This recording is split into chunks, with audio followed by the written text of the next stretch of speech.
Good morning Kerala. ഇന്നും മഴ തന്നെയാണ് കേട്ടോ മുഖ്യമായ വാർത്ത. കേരളക്കരയുടെ സാഹോദര്യം എത്രത്തോളം ഉണ്ട് എന്ന് എടുത്തു കാട്ടുന്ന ദിനങ്ങളിൽ കൂടെയാണ് നമ്മൾ കടന്നു പോയിക്കൊണ്ടിരിക്കുന്നത്. സംസ്ഥാനത്ത് മഴക്കെടുതിയിൽ മരണം 25ആയി. 9 ജില്ലകളിൽ ഓറഞ്ച് അലേർട്ടാണ്.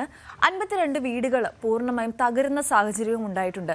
418 ദുരിതാശ്വാസ ക്യാമ്പുകളിലായി 18,000-ലേറെ പേര് ക്യാമ്പുകളിൽ കഴിയുകയാണ്. പത്തനംതിട്ടയിലാണ് ഏറ്റവും കൂടുതൽ ക്യാമ്പുകൾ പ്രവർത്തിക്കുന്നത്.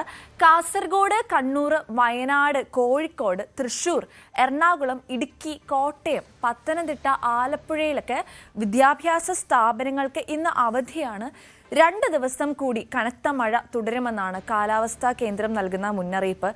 ഇവിടെയൊക്കെ ശക്തമായ കാറ്റിനും സാധ്യതയുണ്ടെന്നാണ് നമുക്ക് അറിയാൻ സാധിച്ചിട്ടുള്ളത്. അതുകൊണ്ട് തന്നെ മീൻപിടുത്തത്തിനൊക്കെ വിലക്ക് തുടരുകയാണ്. നാളെ 4 ജില്ലകളിൽ ഓറഞ്ച് അലേർട്ടാണ്. ഒപ്പം തമിഴ്നാട്ടിൽ ഉദയനിധി സ്റ്റാലിൻ്റെ അറസ്റ്റുമായി ബന്ധപ്പെട്ട് വലിയ കോളിളക്കമാണ് ഇന്നലെ ഉണ്ടായത്. വലിയ നാടകീയ രംഗങ്ങളൊക്കെ അവിടെ നടന്നുകൊണ്ടിരിക്കുകയുമാണ്. അങ്ങനെ ഒരുപാട് വാർത്തകളിലൊക്കെ നമ്മൾ അപ്ഡേറ്റ്സ് കാത്തിരിക്കുകയാണ്. ആദ്യം നമുക്ക് പോകാം തലക്കെട്ടുകളിലേക്ക്.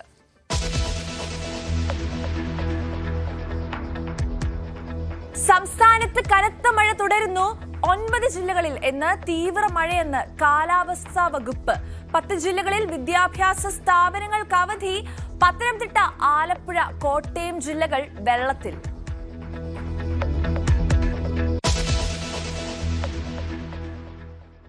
കലിമഴയിൽ പൊഴിഞ്ഞത് 25 ജീവനാണ്. കാണാതായ 4 പേർക്കായി തിരച്ചിൽ.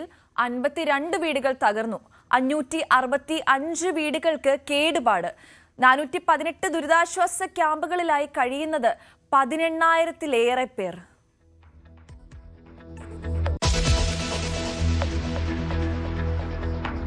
മഴക്കെടുതിയിൽ ആശ്വാസ നടപടികൾക്ക് സർക്കാർ. ഇന്നത്തെ മന്ത്രിസഭാ യോഗം സ്ഥിതി വിലയിരുത്തും. ആറന്മുള ഉൾപ്പെടെ ദുരന്തബാധിത മേഖലകളെ സഹായിക്കാൻ പ്രത്യേക പാക്കേജ് പ്രഖ്യാപിച്ചേക്കും. കൃഷിനാശത്തിൽ വർദ്ധിപ്പിച്ച ധനസഹായവും തീരുമാനിക്കും.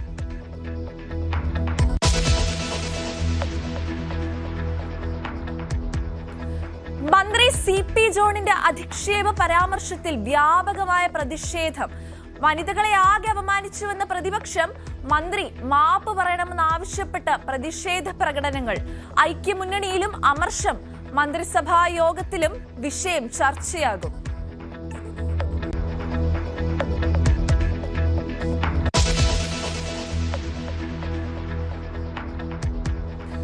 ഉദയനിധി സ്റ്റാലിന്റെ സ്ത്രീവിരുദ്ധ പരാമർശത്തിൽ തമിഴ്നാട്ടിൽ പ്രതിഷേധം. വിജയ് സർക്കാർ പെരുമാറിയത് ഭീകരവാദിയെ പോലെയെന്ന് ഉദയനിധി. ഇന്ന് തുടങ്ങുന്ന അസംബ്ലി ബജറ്റ് സമ്മേളനത്തിൽ അറസ്റ്റ് നടപടിയിൽ പ്രതിഷേധത്തിന് DMK.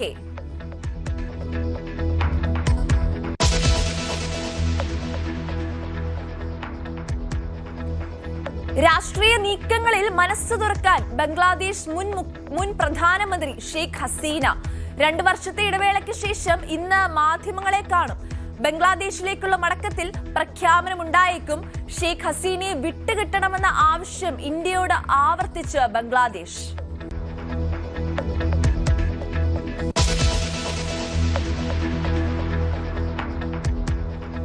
UPI പേയ്മെന്റുകൾക്ക് ഫീസ് വരുന്നു. ഗൂഗിൾ പേ ഉൾപ്പെടെ പണമിടപാടുകൾക്ക് ചെലവ് വരും.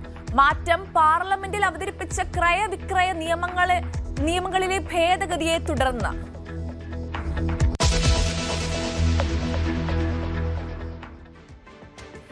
ചാൻസ് ഗോൾഡ് പ്രസൻസ് ന്യൂസ് മോർണിംഗിൽ നമുക്കിനി വാർത്തകൾ വിശദമായി നോക്കാം. സംസ്ഥാനത്ത് മഴക്കെടുതിയിൽ മരണം 25ആയി. 4 പേരെ കാണാനില്ല. 52 വീടുകൾ പൂർണ്ണമായും തകർന്നിട്ടുണ്ട്. ഇതിൽ 565 വീടുകൾ ഭാഗികമായും തകർന്ന സാഹചര്യം ഉണ്ടായിട്ടുണ്ട്.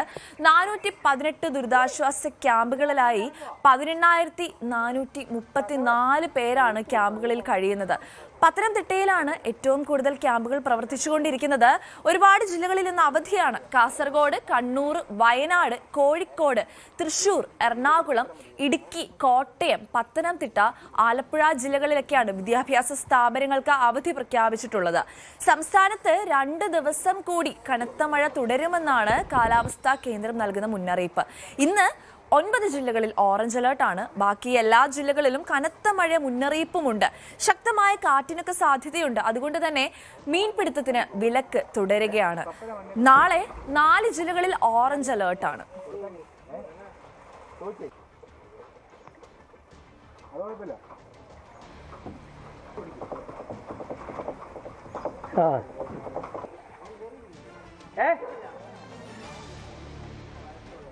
പത്തനംതിട്ട, തിരുവല്ല, അപ്പർ കുട്ടനാട്, ചെങ്ങന്നൂരിലെ പാണ്ടനാട് തുടങ്ങിയ സ്ഥലങ്ങളിലൊക്കെ വെള്ളക്കെട്ട് രൂക്ഷമായി തന്നെ തുടരുകയാണ്. പമ്പയിൽ ജലനിരപ്പ് നേരിയൊരു കുറവ് കാണിക്കുന്നുണ്ട്. നാളെ മുതൽ 3 ദിവസം ജാഗ്രതാ നിർദ്ദേശമുണ്ട്. 6, 7, 8 ദിവസങ്ങളിൽ ജാഗ്രതാ നിർദ്ദേശം നൽകിയിട്ടുള്ളതായിട്ടും വിവരങ്ങൾ കിട്ടുന്നുണ്ട്. പത്തനംതിട്ടയിൽ നിന്നുള്ള വിവരങ്ങളുമായി നമ്മളുമായി ചേരുന്നത് ശശി നാരായണനാണ്. ശശി, പത്തനംതിട്ട ജില്ലയിൽ കടുത്ത പ്രതിസന്ധിയാണ് ഉണ്ടായിരുന്നത്. പ്രത്യേകിച്ച് റാന്നി, ആറന്മുള പോലുള്ള പ്രദേശങ്ങളിലാണ് വെള്ളം കയറിയത്. ഇവിടെയൊക്കെ വെള്ളം ഇറങ്ങിയിട്ടുണ്ടോ? ആളുകളൊക്കെ മാറുന്നില്ലാത്തൊരു സാഹചര്യം അവിടെ ഉണ്ടായതായിട്ട് നമുക്ക് അറിയാൻ സാധിച്ചിരുന്നു. ഇപ്പോൾ എങ്ങനെയാണ് ആളുകളെ അന്വയിപ്പിക്കാൻ നമുക്ക് സാധിക്കുന്നുണ്ടോ ശശി?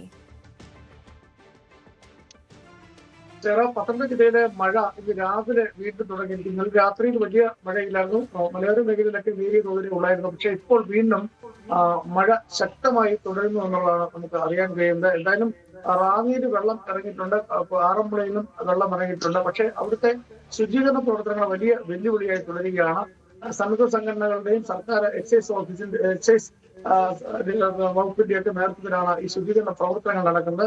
എന്തായാലും ആറന്മുളയിലും റാന്നിയിലും വെള്ളം ആദ്യം ഇറങ്ങി. ആറന്മുളയിൽ ഭാഗികമായി വെള്ളം ഇറങ്ങിയിട്ടുണ്ട്. അതേസമയം ആറന്മുളയിലെ നീർവിളാകം ഭാഗത്തൊക്കെ ഇപ്പോഴും വെള്ളക്കെട്ട് രൂക്ഷമായി തുടരുകയാണ്. സത്രക്കടവ്, അതുപോലെ തന്നെ ആറന്മുള ക്ഷേത്രത്തിന് സമീപമുള്ള വെള്ളമൊക്കെയാണ് ഇറങ്ങിയിട്ടുള്ളത്. പമ്പാ നദിയിൽ നീരൊഴുക്ക് നേരിയ കുറവുണ്ട്. പമ്പാ നദിയിലെ ജലനിരപ്പ് അല്പം കുറവുണ്ട്. അതേസമയം ചെങ്ങന്നൂർ, അപ്പർ കുട്ടനാട്, പാണ്ടനാട് തുടങ്ങിയ മേഖലകളിൽ ഇപ്പോഴും ഈ വെള്ളക്കെട്ടും പ്രതിസന്ധിയും തുടരുകയാണ്. കുറ്റൂര്, തിരുവല്ല, അപ്പർ കുട്ടനാട് മേഖലകളിൽ MCA റോഡിലുമൊക്കെ ഈ നേരിയ തോതിൽ വെള്ളക്കെട്ടുകളുടെ വാഹന ഗതാഗതം നടക്കുന്നുണ്ട്. പക്ഷെ വീടുകളൊക്കെ എപ്പോഴും പല സ്ഥലങ്ങളിലും താമസ യോഗ്യമല്ലാത്ത രീതിയിൽ തന്നെ വലിയ ബുദ്ധിമുട്ടിലാണ് ഉള്ളത്. എന്തായാലും ക്യാമ്പുകൾ സജീവമായി തുടരുകയാണ്. അതായത് ഇന്നും നാളെയും മറ്റന്നാളും, അതായത് 6, 7, 8 തീയതികളിൽ വലിയ രീതിയിലുള്ള മഴയുണ്ടാകും എന്നുള്ളതൊരു കാര്യമാണ്.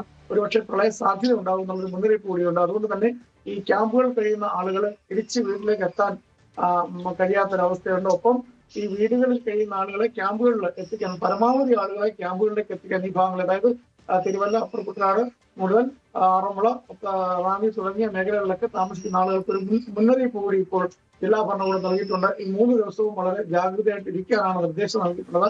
എന്തായാലും ഈ റാന്നിയിലെയും അതുപോലെ തന്നെ ആറന്മുളയിലെയും വെള്ളം, വീടുകളിൽ കയറിയ വെള്ളം, റോഡുകളിലൊക്കെ കയറിയ വെള്ളത്തിന് അല്പം കുറവുണ്ട്. അതേസമയം വെള്ളക്കെട്ട് ഇപ്പോഴും രൂക്ഷമായി ഈ അപ്പർ കുട്ടനാട് മേഖലകളിൽ ഇപ്പോഴും തുടരുന്നു. വീടുകളിൽ ആളുകൾ താമസിക്കാൻ കഴിയാത്ത ഒരു സാഹചര്യമുണ്ട്. എന്തായാലും മുഖ്യമന്ത്രി ഇന്നലെ ജില്ലയിൽ സന്ദർശനം നടത്തിയിരുന്നു. പത്തനംതിട്ടയിലും ഈ ദുരിതബാധിത പ്രദേശങ്ങളായ ആറന്മുളയും റാന്നിയും അടക്കം സന്ദർശനം നടത്തിയിരുന്നു. എന്തായാലും പത്തനംതിട്ടയ്ക്ക് ഒരു വലിയ മുന്തിയ പരിഗണന നൽകുമെന്ന് മുഖ്യമന്ത്രി വ്യക്തമാക്കിയിട്ടുണ്ട്. കാലാവസ്ഥ വ്യതിയാനം നേരത്തെ തന്നെ കണ്ടെത്തി അതിനുവേണ്ടിയുള്ള ഒരു പ്രതിവിധികൾ ചെയ്യുന്നതിനുള്ള കാര്യങ്ങൾ കൂടി നടപ്പിലാക്കുമെന്ന് മുഖ്യമന്ത്രി പറഞ്ഞു. അതുപോലെ തന്നെ വീടുകൾ വെള്ളം കയറി നാശമായ ആളുകൾക്ക് ആ വീടുകൾക്ക് തിരിച്ചു വെക്കുന്നതിന്, വീട് വൃത്തിയാക്കുന്നതിന് ആദ്യഘട്ടത്തിലേക്ക് 10,000 രൂപയും മുഖ്യമന്ത്രി ഇന്നലെ പ്രഖ്യാപിച്ചു. അത്തരത്തിൽ ജില്ലയുമായി ചേർന്ന് നിൽക്കുന്ന രീതിയിലുള്ള ജില്ലയ്ക്ക് വേണ്ട സഹായങ്ങളെല്ലാം സർക്കാർ തലത്തിൽ നൽകുന്ന ലഭ്യമാകുന്ന സഹായങ്ങളെല്ലാം ലഭ്യമാക്കുമെന്നാണ് മുഖ്യമന്ത്രി ഇന്നലെ വ്യക്തമാക്കിയിട്ടുള്ളത്.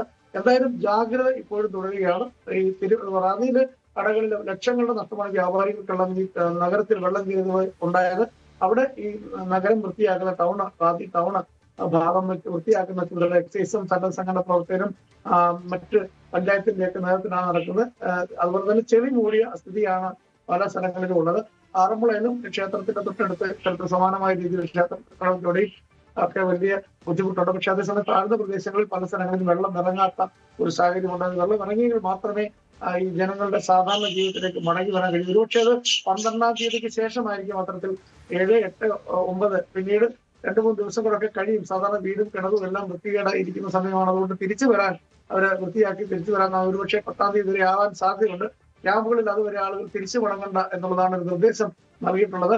എന്തായാലും ക്യാമ്പുകളിൽ ഇപ്പോഴും ആളുകൾ തുടങ്ങുന്നത് ചില സ്ഥലങ്ങളിൽ, തിരുവല്ല അടക്കമുള്ള മേഖലകളിൽ പലരും ക്യാമ്പിലേക്ക് വരാൻ മടി കാണിക്കുന്ന, വീടിന്റെ രണ്ടാമത്തെ നിലയിലാണ് പലരും താമസിക്കുന്നത്, മടി കാണിക്കുന്ന എന്നുള്ളൊരു പരാതി ഉണ്ടായിരുന്നു. എന്തായാലും കഴിഞ്ഞ ദിവസങ്ങളിൽ നിർബന്ധിച്ച് ആളുകളെ വീണ്ടും ഈ ക്യാമ്പുകളിലേക്ക് വരണമെന്ന് മന്ത്രി അടക്കമുള്ള ജില്ലാ ഭരണകൂടമുള്ള ദുരന്ത നിവാരണ അതോറിറ്റി അടക്കം ഉള്ള ആളുകൾ ആവശ്യപ്പെടുകയും ചെയ്യുന്നു. എന്തായാലും അത് അനുസരിക്കുന്ന ഒരു സാഹചര്യമുണ്ട്. കുറച്ച് ആളുകൾ വീണ്ടും തിരിച്ച് ക്യാമ്പിലേക്ക് വന്നിട്ടുണ്ട്. ബന്ധുവീട്ടിലേക്ക് പോകാനാണ് നിർദ്ദേശം നൽകിയിട്ടുണ്ട്. അത്തരത്തിൽ ഒരു നിർദ്ദേശം ഇപ്പോൾ ആളുകൾ പാലിക്കുന്നുണ്ട്. എന്തായാലും ജില്ലയിൽ ജാഗ്രത തുടരുകയാണ്. മഴ രാവിലെ നേരിയ തോതിൽ ജില്ലയിൽ പരക്കെ അനുഭവപ്പെടുന്നുണ്ട്. ശരി, ശശി നാരായണനാണ് പത്തനംതിട്ട ജില്ലയിൽ നിന്നുമുള്ള വാർത്തകൾ നമുക്ക് നൽകിയത്. അടുത്തത് നമുക്ക് കോട്ടയം ജില്ലയിലേക്കൊന്ന് പോവാം. കോട്ടയം ജില്ലയെ സംബന്ധിച്ചിടത്തോളം ഈ ഇടവിട്ട് ശക്തമായി മഴ പെയ്യുന്നതാണ് ഏറ്റവും വലിയൊരു കാരണം ഇങ്ങനെ വെള്ളക്കെട്ട് രൂപപ്പെടാനായിട്ട്. പടിഞ്ഞാറൻ മേഖലയിലെ വെള്ളക്കെട്ട് ഇപ്പോഴും തുടരുകയാണെന്ന വാർത്തകളാണ് നമുക്ക് ലഭിക്കുന്നത്.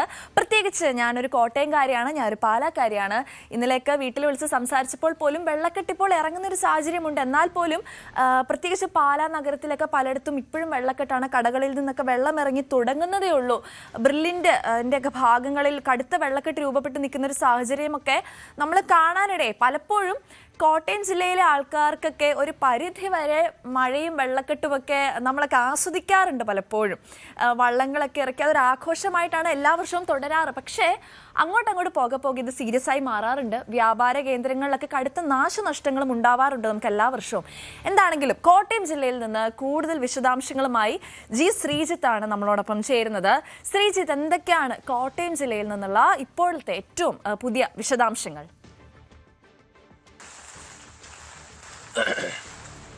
സാറ, മഴ തുടരുകയാണ് കോട്ടയത്ത് ഇന്നലെ രാത്രിയും ഇന്ന് പകലുമൊക്കെ കോട്ടയത്തിന്റെ മലയോര മേഖലകളിലും ഈ നഗരപ്രദേശങ്ങളിലും എല്ലാം തന്നെ മഴ തുടരുന്ന സാഹചര്യമുണ്ട്. ആകെ ആശ്വാസമായിട്ടുള്ളത് കിഴക്കൻ മേഖലകളിൽ വെള്ളത്തിന്റെ നിരക്ക് അപകട മുന്നറിയിപ്പ് നിലയിലേക്ക് ഇപ്പോൾ പാലയിലൊക്കെ എത്തിയിട്ടുണ്ട് എന്നുള്ളത് മാത്രമാണ്. അതേസമയം തന്നെ ഈ നഗരത്തോട് ചേർന്നുള്ള കോടിമത, അതേപോലെ തന്നെ അതിനപ്പുറം നാഗമ്പടം, പേരൂര്, ഈ മേഖലയിലെല്ലാം തന്നെ അപകട നിലയിൽ തന്നെ വെള്ളം തുടരുന്ന സാഹചര്യമാണ് ഇപ്പോൾ ഉള്ളത് എന്നതാണ് നമുക്ക് പറയാൻ സാധിക്കുന്നത്. ഈ പാലയടക്കമുള്ള മേഖലകളിൽ നിന്ന് വെള്ളം ഇറങ്ങാൻ തുടങ്ങി, അപകട നിലയ്ക്ക് താഴെ എത്തി എന്നുള്ളത് അങ്ങനെ മാറുമ്പോൾ പോലും ഈ മലയോര മേഖലകളിൽ ഈ തീക്കോയും വാഗമണിന്റെ പ്രദേശങ്ങളിലുള്ള മലനിരകളിലും എല്ലാം മഴയുണ്ട് എന്നുള്ളത് വലിയ ആശങ്ക തന്നെയാണ്. പ്രത്യേകിച്ച് വീണ്ടും ഏതെങ്കിലും തരത്തിൽ മണ്ണിടിച്ചിലോ ഉരുൾപൊട്ടലോ ഉണ്ടാകുമോ എന്നൊരു ആശങ്ക തന്നെയാണ് ജനങ്ങളെ ബുദ്ധിമുട്ടിലാക്കുന്നത്. ഇതിനകം തന്നെ പ്രത്യേകിച്ച് ഏറ്റവും കൂടുതൽ ആളുകൾ ഈ ദുരിതാശ്വാസ ക്യാമ്പുകളിലേക്ക് മാറുന്ന സ്ഥിതിയിലേക്ക് കാര്യങ്ങൾ എത്തി. 8,000-ലേക്ക്, ഇന്നലെ 6,000 പേരായിരുന്നു, അതിപ്പോ 8,000 എന്ന നിലയിലേക്ക് എത്തുകയാണ്. കോട്ടയം, ചങ്ങനാശ്ശേരി താലൂക്കുകളിലാണ് ഏറ്റവും കൂടുതൽ ആളുകൾ ക്യാമ്പുകളിൽ കഴിയുന്നത്. ഇത്തവണ ഈ തീർച്ചയായി സാധാരണഗതിയിൽ 2-3 ദിവസം മഴ പെയ്യുക എന്നുള്ളത് ആണ് സംഭവിക്കുന്നത്. ഇപ്പോൾ ഏതാണ്ട് ഉരുൾപൊട്ടിയത് 1-ാം തീയതിയാണ്, ഇന്നിപ്പോൾ 5-ാം തീയതി ആയിരിക്കുന്നു. ഇപ്പോഴും മഴയ്ക്ക് വലിയ ശമനമില്ല. ഇടയ്ക്ക് പകൽ മഴ മാറി നിൽക്കുന്നു, വീണ്ടും കരുത്ത് പ്രാപിക്കുന്നു എന്നൊക്കെ ഉള്ളതാണ് കോട്ടയത്തിന്റെ ഒരു അവസ്ഥ. സാധാരണ ഈ ഉരുൾപൊട്ടലാണ് കോട്ടയത്തിനൊരു വലിയ ദുരന്തമായി മാറാറുള്ളത്. അതിനപ്പുറത്തേക്ക് വെള്ളം കയറി ഈ പടിഞ്ഞാറൻ മേഖലയിലാണ് ദിവസങ്ങളോളം നീണ്ടു നിൽക്കുന്ന ദുരിതം. അത് ഇപ്പോഴും തുടരുന്നു. അത് എത്ര ദിവസം ഇനിയും നിൽക്കേണ്ടി വരും എന്നുള്ളൊരു ആശങ്കയാണ്. ഇന്നും ഓറഞ്ച് അലർട്ടൊക്കെയാണ് പ്രഖ്യാപിച്ചിരിക്കുന്നത്. ജില്ലയിലെ വിദ്യാഭ്യാസ സ്ഥാപനങ്ങൾക്ക് അവധി പ്രഖ്യാപിച്ചിട്ടുണ്ട്. MG യൂണിവേഴ്സിറ്റിയുടെ പരീക്ഷകൾ 7-ാം തീയതി വരെ മാറ്റിവെച്ചിട്ടുണ്ട്. ഇങ്ങനെയൊക്കെയാണ് കാര്യങ്ങൾ പോകുന്നത്. ഇന്നലെയും നമ്മൾ പലയിടത്തും പോകുമ്പോൾ കണ്ടത് എറഞ്ഞാലും പേരൂരും ഒക്കെ ആളുകൾ ഇപ്പോഴും വീടുകളിൽ കഴിയുന്നു. പ്രത്യേകിച്ച് വെള്ളം ഇറങ്ങിപ്പോകും, കാരണം പാലയിലെയൊക്കെ വെള്ളം ഇറങ്ങിയിട്ടുണ്ട്. അതുകൊണ്ട് തന്നെ വെള്ളം വളരെ പെട്ടെന്ന് ഇറങ്ങിപ്പോകും എന്നൊരു പ്രതീക്ഷയാണ് അവർ പങ്കുവച്ചിരുന്നത്. പക്ഷേ ആ നിലയിൽ വളരെ വേഗത്തിൽ വെള്ളം ഇറങ്ങിപ്പോകുന്നില്ല. കാരണം പിന്നെയും മഴ പെയ്യുന്ന സാഹചര്യമുണ്ട്. ഇത് ജനങ്ങളെ സംബന്ധിച്ച് ഒരു ആശങ്കയായി നിലനിൽക്കുന്നു. ഇതൊരു ദുരിതമാണ് ഈ മേഖലയിൽ വെള്ളക്കെട്ടുണ്ടാകുന്നതെങ്കിൽ മറ്റിടത്ത് ഈ കിഴക്കൻ മേഖലയിൽ, മലയോര മേഖലയിൽ ഒരു ദുരന്തം ഉണ്ടാകുമോ എന്നൊരു പേടി ജനങ്ങളെ സംബന്ധിച്ചുണ്ട്. ഈ കൂട്ടിക്കലും ഒക്കെ നമുക്കറിയാം, 2021 വലിയ ദുരന്തം ഉണ്ടാകുന്നതാണ്. കൂട്ടിക്കൽ, കൊക്കയാർ പഞ്ചായത്തുകളിലായി അന്ന് ഏതാണ്ട് 20 ആളുകൾ, 12ഓളം മനുഷ്യജീവനുകൾ നഷ്ടപ്പെടുന്ന നിലയിലേക്ക് കാര്യങ്ങൾ പോയതുമാണ്. അതുകൊണ്ട് തന്നെ ഇത്തരം മേഖലകളിലാകെ ഒരാശങ്ക നിലനിൽക്കുന്നുണ്ട്. പക്ഷെ കൂട്ടിക്കൽ മേഖലയിൽ 1-ാം തീയതി ഒരു മലവെള്ളപ്പാച്ചിൽ ഉണ്ടായി എന്നുള്ളതിനപ്പുറത്തേക്ക് മണിമലയാർ കരഞ്ഞ് കവിയുന്ന സ്ഥിതിയിലേക്ക് വന്നു എന്നുള്ളത് ശരിയാണ്. പക്ഷെ ഇപ്പോൾ ഒരല്പം ആശ്വാസമാണ് അവിടെയൊക്കെ. പക്ഷേ ഈ മീനച്ചിലാറിന്റെ ഈ താഴ്ന്ന പ്രദേശങ്ങൾ, പ്രത്യേകിച്ച് ഈ കായലിനോട് അടുക്കുന്ന പ്രദേശങ്ങളിലെല്ലാം വെള്ളക്കെട്ട് തുടരുന്ന സ്ഥിതിയാണ് ഇന്ന് നമുക്ക് കാണാൻ സാധിക്കുന്നത്. മഴ തുടരുക തന്നെയാണ്. സറ, ശരി, കോട്ടയം ജില്ലയിൽ നിന്നും ശ്രീജിത്താണ് നമ്മളോടൊപ്പം ചേർന്നത്. അടുത്ത നമുക്ക് കോഴിക്കോടേക്ക് ഒന്ന് പോകാം. കോഴിക്കോട് മഴയ്ക്ക് കുറവുണ്ടെങ്കിലും വെള്ളക്കെട്ട് രൂക്ഷമായി തന്നെ തുടരുകയാണ്. കക്കോടി, കണ്ണാടിക്കൽ മേഖലയിലൊക്കെ വെള്ളം മൊത്തത്തിൽ കയറി കിടക്കുകയാണ്. വെള്ളത്തിൽ മുങ്ങിയിരിക്കുന്ന ഒരു സാഹചര്യമാണ് അവിടേക്കുള്ളത്. മലയോര മേഖലയിലൊക്കെ മഴ കുറഞ്ഞെങ്കിൽ പോലും താഴ്ന്ന പ്രദേശങ്ങൾ ഇപ്പോഴും വെള്ളത്തിലാണ്. 1000-ഓളം പേര് ക്യാമ്പുകളിൽ തുടരുകയാണ് ഇപ്പോഴും. ജില്ലയിൽ ഇന്ന് വിദ്യാഭ്യാസ സ്ഥാപനങ്ങൾക്ക് അവധി പ്രഖ്യാപിച്ചൊരു സാഹചര്യം കൂടിയുണ്ട്. കൂടുതൽ വിവരങ്ങളുമായി MS അനീഷ് കുമാറാണ് നമ്മളോടൊപ്പം ചേരുന്നത്. ചേട്ടാ, കോഴിക്കോട് ജില്ലയിൽ എന്തൊക്കെയാണ് അവസ്ഥ? കോഴിക്കോട് ഈ കക്കോടി, കന്നോടിക്കൽ ഭാഗങ്ങളിലൊക്കെ കടുത്ത വെള്ളക്കെട്ട് രൂപപ്പെട്ടതായിട്ട് നമുക്ക് അറിയാൻ സാധിച്ചിട്ടുണ്ട്. ഒപ്പം 1000-ലേറെ ആളുകൾ ക്യാമ്പുകളിൽ ഇപ്പോഴും തുടരുകയാണ്. എന്താണ് അവിടെ നിന്നുള്ള കൂടുതൽ വിശദാംശങ്ങൾ?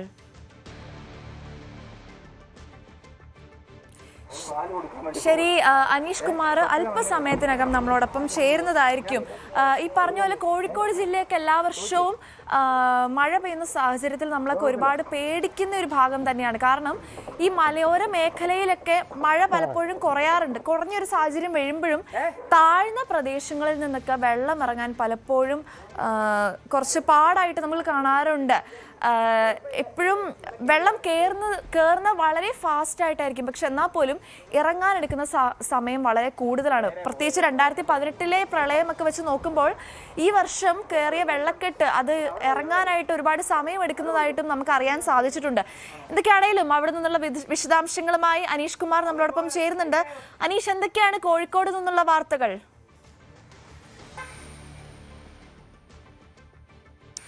എന്തായാലും നേരിയ തോതിലെങ്കിലും ജനങ്ങൾക്ക് ആശ്വാസം നൽകുന്ന വിവരങ്ങൾ തന്നെയാണ് നമുക്ക് നൽകാൻ കഴിയുന്നത്. ആ വലിയ വെള്ളപ്പെരുക്കത്തിന് അല്ലെങ്കിൽ വലിയ വെള്ളക്കെട്ടിനൊരു നേരിയ തോതിൽ ശമനമാവുന്നു എന്നതാണ്. നമ്മളിപ്പോൾ നിൽക്കുന്നത് കക്കോടി ഭാഗത്താണ്. കക്കോടി കണ്ണാടിക്കൽ റോഡാണ്. ആ റോഡിൽ ഇപ്പോഴും വെള്ളം ഉണ്ട് എന്നത് തന്നെയാണ് വസ്തുത. പക്ഷേ കഴിഞ്ഞ ദിവസമൊക്കെ ഉണ്ടായിരുന്ന വെള്ളത്തിന്റെ ഒരു അളവിന് ഒരു നേരിയ കുറവുന്നുണ്ട്. ഇപ്പോൾ നമുക്ക് കാണാൻ കഴിയുന്നുണ്ട്. കാരണം ഈ വെള്ളക്കെട്ടൊക്കെ കഴിഞ്ഞ ശേഷം അടുത്ത ദിവസങ്ങളിൽ നടത്തുന്ന ഏറ്റവും പ്രധാനപ്പെട്ട ജോലി ഒരുപക്ഷെ ഇത് ശുചിയാക്കലാണ്, ഇത് വൃത്തിയാക്കലാണ്. അതിനുള്ള നടപടികൾ ഒരു ചേട്ടൻ ചെയ്യുന്നതാണ് നമുക്കിപ്പോൾ കാണാൻ കഴിയുന്നത്. ചേട്ടാ, എങ്ങനെയുണ്ട്? വെള്ളം ഏതാണ്ടെന്ന് ഇറങ്ങി തുടങ്ങിയല്ലേ? വെള്ളാണ്ട് ഇറങ്ങി തുടങ്ങി. ഇതിൽ കയത്തിന്റെ കെട്ടിയൊക്കെ വെള്ളമാണ്. എല്ലാ കൊല്ലവും ഇതുപോലെ തന്നെ വരുന്നതാണ്. പിന്നെ ഈ കരണ്ട് കൂടെ ഇല്ല. അതൊന്ന് വൃത്തിയാക്കി എടുക്കാൻ രാത്രി ഇത് വെള്ളം ഇറങ്ങി പോകുമ്പോൾ തന്നെ വൃത്തിയാക്കാം. പക്ഷെ അത് കരണ്ട് കൂടെ ഇല്ല. കറണ്ടില്ലായിരുന്നു. കരണ്ട് ഇപ്പൊ രാവിലെ 6:30 മണിക്കാണ് കരണ്ട് വന്നത്. അതേ വെള്ളം വന്നു കഴിഞ്ഞാൽ അപ്പോൾ അവർ ഓഫാക്കുന്നതാണ്. ഇതിപ്പോ എവിടെ വരെ എത്തിയായിരുന്നു വെള്ളം ഇത്തവണ? ഇവിടെ ഇതിനകത്ത് കിടയിന്റെ അകത്ത് ഇത്ര ഉണ്ടായിരുന്നു. ഈ സാധന സാമഗ്രികളൊക്കെ നാശം വന്നില്ലെന്ന് കഴിഞ്ഞ കൊല്ലം അങ്ങനെ വന്നുകൊണ്ട് റേക്കടിച്ചത് കൊണ്ട് കുറെ മുകളിലേക്ക് എത്തേക്കാനായി. അതിൽ 12-ൽ വന്ന വെള്ളം വരികയാണ്, അത് മൊത്തം പോകും. ആ മതിലിന്റെ മുകളിൽ ഫുള്ള് വെള്ളമായിരുന്നു. 2 ഇഞ്ച് കയറിയ ശേഷം നമ്മൾ വീട്ടിൽ നിന്നൊക്കെ പോയത്. അത്ര മുകളിൽ 12-ൽ വന്ന 19 വന്ന മുകളിൽ അതിന് മുകളിൽ വന്നേക്കാണ്. എവിടെയായിരുന്നു ഇപ്പൊ താമസിച്ചത്? വീട്ടിലൊക്കെ പെങ്ങന്മാരെ വീട്ടിലോ എവിടെയെങ്കിലും പോയി നിൽക്കും. ഇത് ഫ്രിഡ്ജൊക്കെ എടുത്ത് ഉയർത്തി വെച്ചേക്കും അല്ലേ? അതായത് കെട്ടി കൂടെ വെച്ചേക്കുന്നല്ലേ? അതായത് ഒഴുക്ക് വന്നാലും താഴെ പോരുതെന്നുള്ള. ഇതൊക്കെ ഭയങ്കര ട്രെയിനിങ് ആണ്. ഇപ്പൊ എല്ലാ വർഷവും ഇത് ചെയ്ത് വെള്ളം എടുക്കാൻ തുടങ്ങിയാൽ അപ്പൊ എല്ലാരും കയറ്റി വെക്കും. എല്ലാരും കയറ്റി മുകളിലേക്ക് വെക്കും. പിന്നെ അതുകൊണ്ടാണ് നമ്മളിവിടെ അപ്സ്റ്റെയർ വീട് ഉണ്ടാക്കി ലോണും കാര്യം എടുത്ത് അപ്സ്റ്റെയർ വീടുകൾ ഉണ്ടാക്കേണ്ടി വരുന്നത്. അപ്പോ എടുത്തിട്ട് എല്ലാം അതിന്റെ മുകളിൽ കൊണ്ടിടും. താഴെയുള്ളൊക്കെ എടുത്ത് മുകളിൽ കൊണ്ടിടും. അല്ലാതെ ഈ അപ്സ്റ്റെയർ ഇല്ലാത്ത ആളുടെ അവരുടെ വീടുകൾ മൊത്തം 18-ലും 19-ലും വന്ന വെള്ളം എന്ന് പറഞ്ഞു കഴിഞ്ഞാൽ വീടുകൾ മൊത്തം ഫസ്റ്റ് ലെയർ വീടുകളൊക്കെ മുങ്ങിപ്പോണതാണ്. ഇത് പക്ഷേ ഇത്തവണ ഒരു അറിയിപ്പ് പെട്ടെന്ന് വന്നുമില്ലല്ലേ? അറിയിപ്പ് എന്ന് പറഞ്ഞാൽ 2 ദിവസം കൊണ്ടാണ് കാലാവസ്ഥ മാറുള്ളൂ. ഇതും വരുന്നു, പുഴയിൽ വെള്ളം വരുന്നു. പുഴയിൽ ഇങ്ങോട്ട് നമ്മൾ അവിടെ ഭാഗത്തുനിന്ന് ഇങ്ങോട്ട് എടുക്കുന്നു പറയും. അപ്പൊ അങ്ങോട്ട് എടുത്തു കഴിഞ്ഞാൽ പിന്നെ നമുക്കറിയാം അത്രയും വെള്ളം ഇവിടുത്തെ പറമ്പിൽ മുഴുവൻ വെള്ളം പൊങ്ങി നിൽക്കുക. മഴ പെയ്ത വെള്ളം. ആ വെള്ളം കൂടെ വന്നാൽ പെട്ടെന്ന് അങ്ങ് വെള്ളം കയറും. പിന്നോട്ട് ഇറങ്ങാനും താമസമാണ്. വളരെ സ്ലോ എന്ന് പറഞ്ഞാല് പണ്ട് കാലങ്ങളിലൊക്കെ ഇന്ന് വന്ന് നാളെ വെള്ളം പോകും. പക്ഷെ ഇപ്പം കുറേ വീടുകളും കാര്യങ്ങളായപ്പോൾ മതിലുകളും കാര്യങ്ങളായപ്പോൾ വെള്ളത്തിന് പോകാനുള്ള ഗ്യാപ്പും കാര്യങ്ങളില്ല. കുറെ മതിലൊക്കെ പൊളിച്ചു പോകും. അങ്ങനെയൊക്കെയാണ്. ഇതിന് കുറെ പരിഹാരങ്ങൾ കാണണം ശരിക്കും. അല്ലെങ്കിൽ എല്ലാ തവണ ഇതുപോലെ മഴ വരുമ്പോൾ ഓടണം എന്ന് പറഞ്ഞു കഴിഞ്ഞാല് ഈ ജൂൺ മാസം കഴിഞ്ഞു കഴിഞ്ഞാൽ മനസ്സിൽ ഒരു ആദ്യം അത് എപ്പോ എന്ത് ഇപ്പൊ ഈ ഒരു പേടി ഈ വരുന്നു. പിന്നെ കണ്ണാടികൾ ഷോപ്പുകൾ വരണമെങ്കിൽ ഇതിപ്പോ തൽക്കാലം ഇത്രയും കൊണ്ട് അവസാനിച്ചത് കരുതാം. ഈ വർഷത്തെ ഇനിയും വന്നുവിടാന്നില്ല, ഇനിയും സംഭവിച്ചുവിടാൻ. മഴ കഴിഞ്ഞിട്ടൊന്നുമില്ലല്ലോ. ഇപ്പോഴും പ്രവചനമുണ്ട്.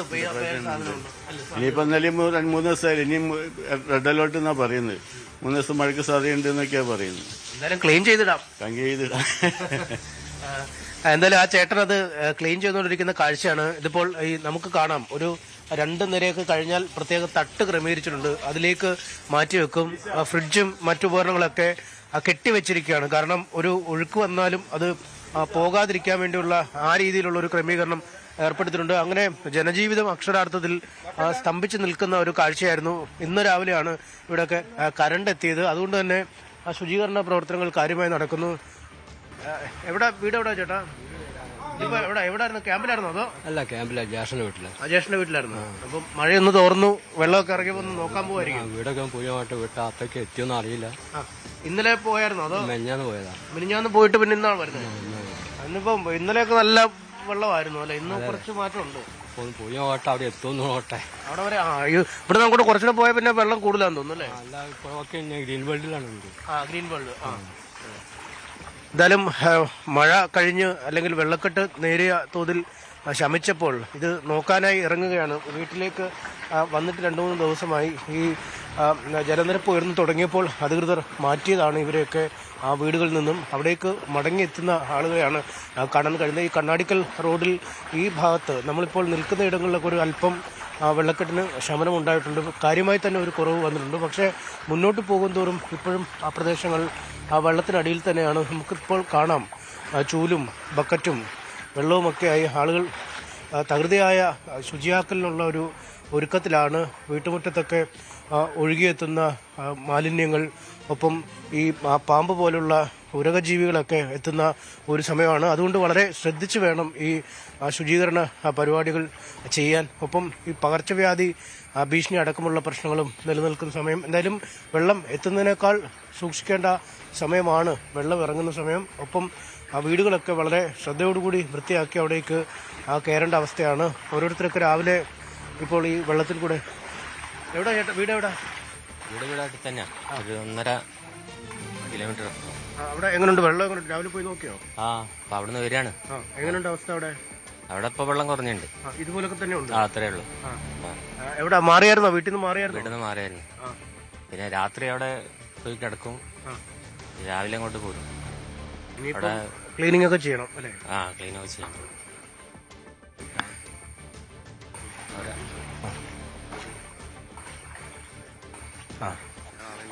എല്ലാവരും രാവിലെ എത്തിക്കൊണ്ടിരിക്കുന്ന, അതായത് എവിടെയാ വീട്? എവിടെയായിരുന്നു?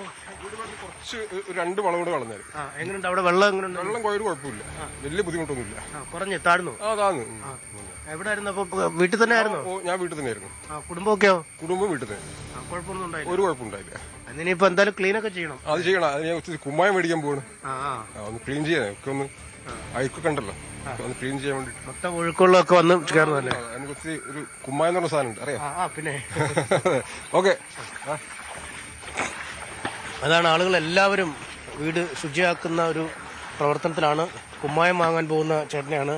മറ്റു ചേട്ടന് ഇവിടെ തന്നെ ക്ലീൻ ചെയ്തുകൊണ്ടിരിക്കുന്ന കാഴ്ച. വലിയ തോതിലാണ് വെള്ളക്കെട്ട് ഈ മേഖലകളിൽ ഉണ്ടായിരുന്നത്. എന്തായാലും ഇതിനൊക്കെ ഒരു ശമനം ഉണ്ടായിരിക്കുന്നു എന്ന് തന്നെയാണ് ഏറ്റവും ആശ്വാസമുള്ള കാര്യം.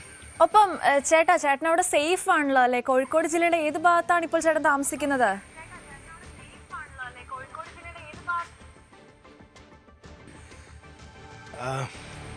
ഞാനിപ്പോൾ കണ്ണാടിക്കൽ ഭാഗത്താണ് നിൽക്കുന്നത്. ഈ കണ്ണാടിക്കൽ, ഒപ്പം കക്കോടി, കുരുവട്ടൂർ, അങ്ങനെ പ്രധാനപ്പെട്ട ഈ നഗരത്തിനോട് ചേർന്ന, ഏതാണ്ട് നഗരത്തിൽ നിന്നും 5, 6, 7 കിലോമീറ്ററൊക്കെ അകലെയുള്ള മിക്ക പ്രദേശങ്ങളിലും ഇതുതന്നെയായിരുന്നു അവസ്ഥ.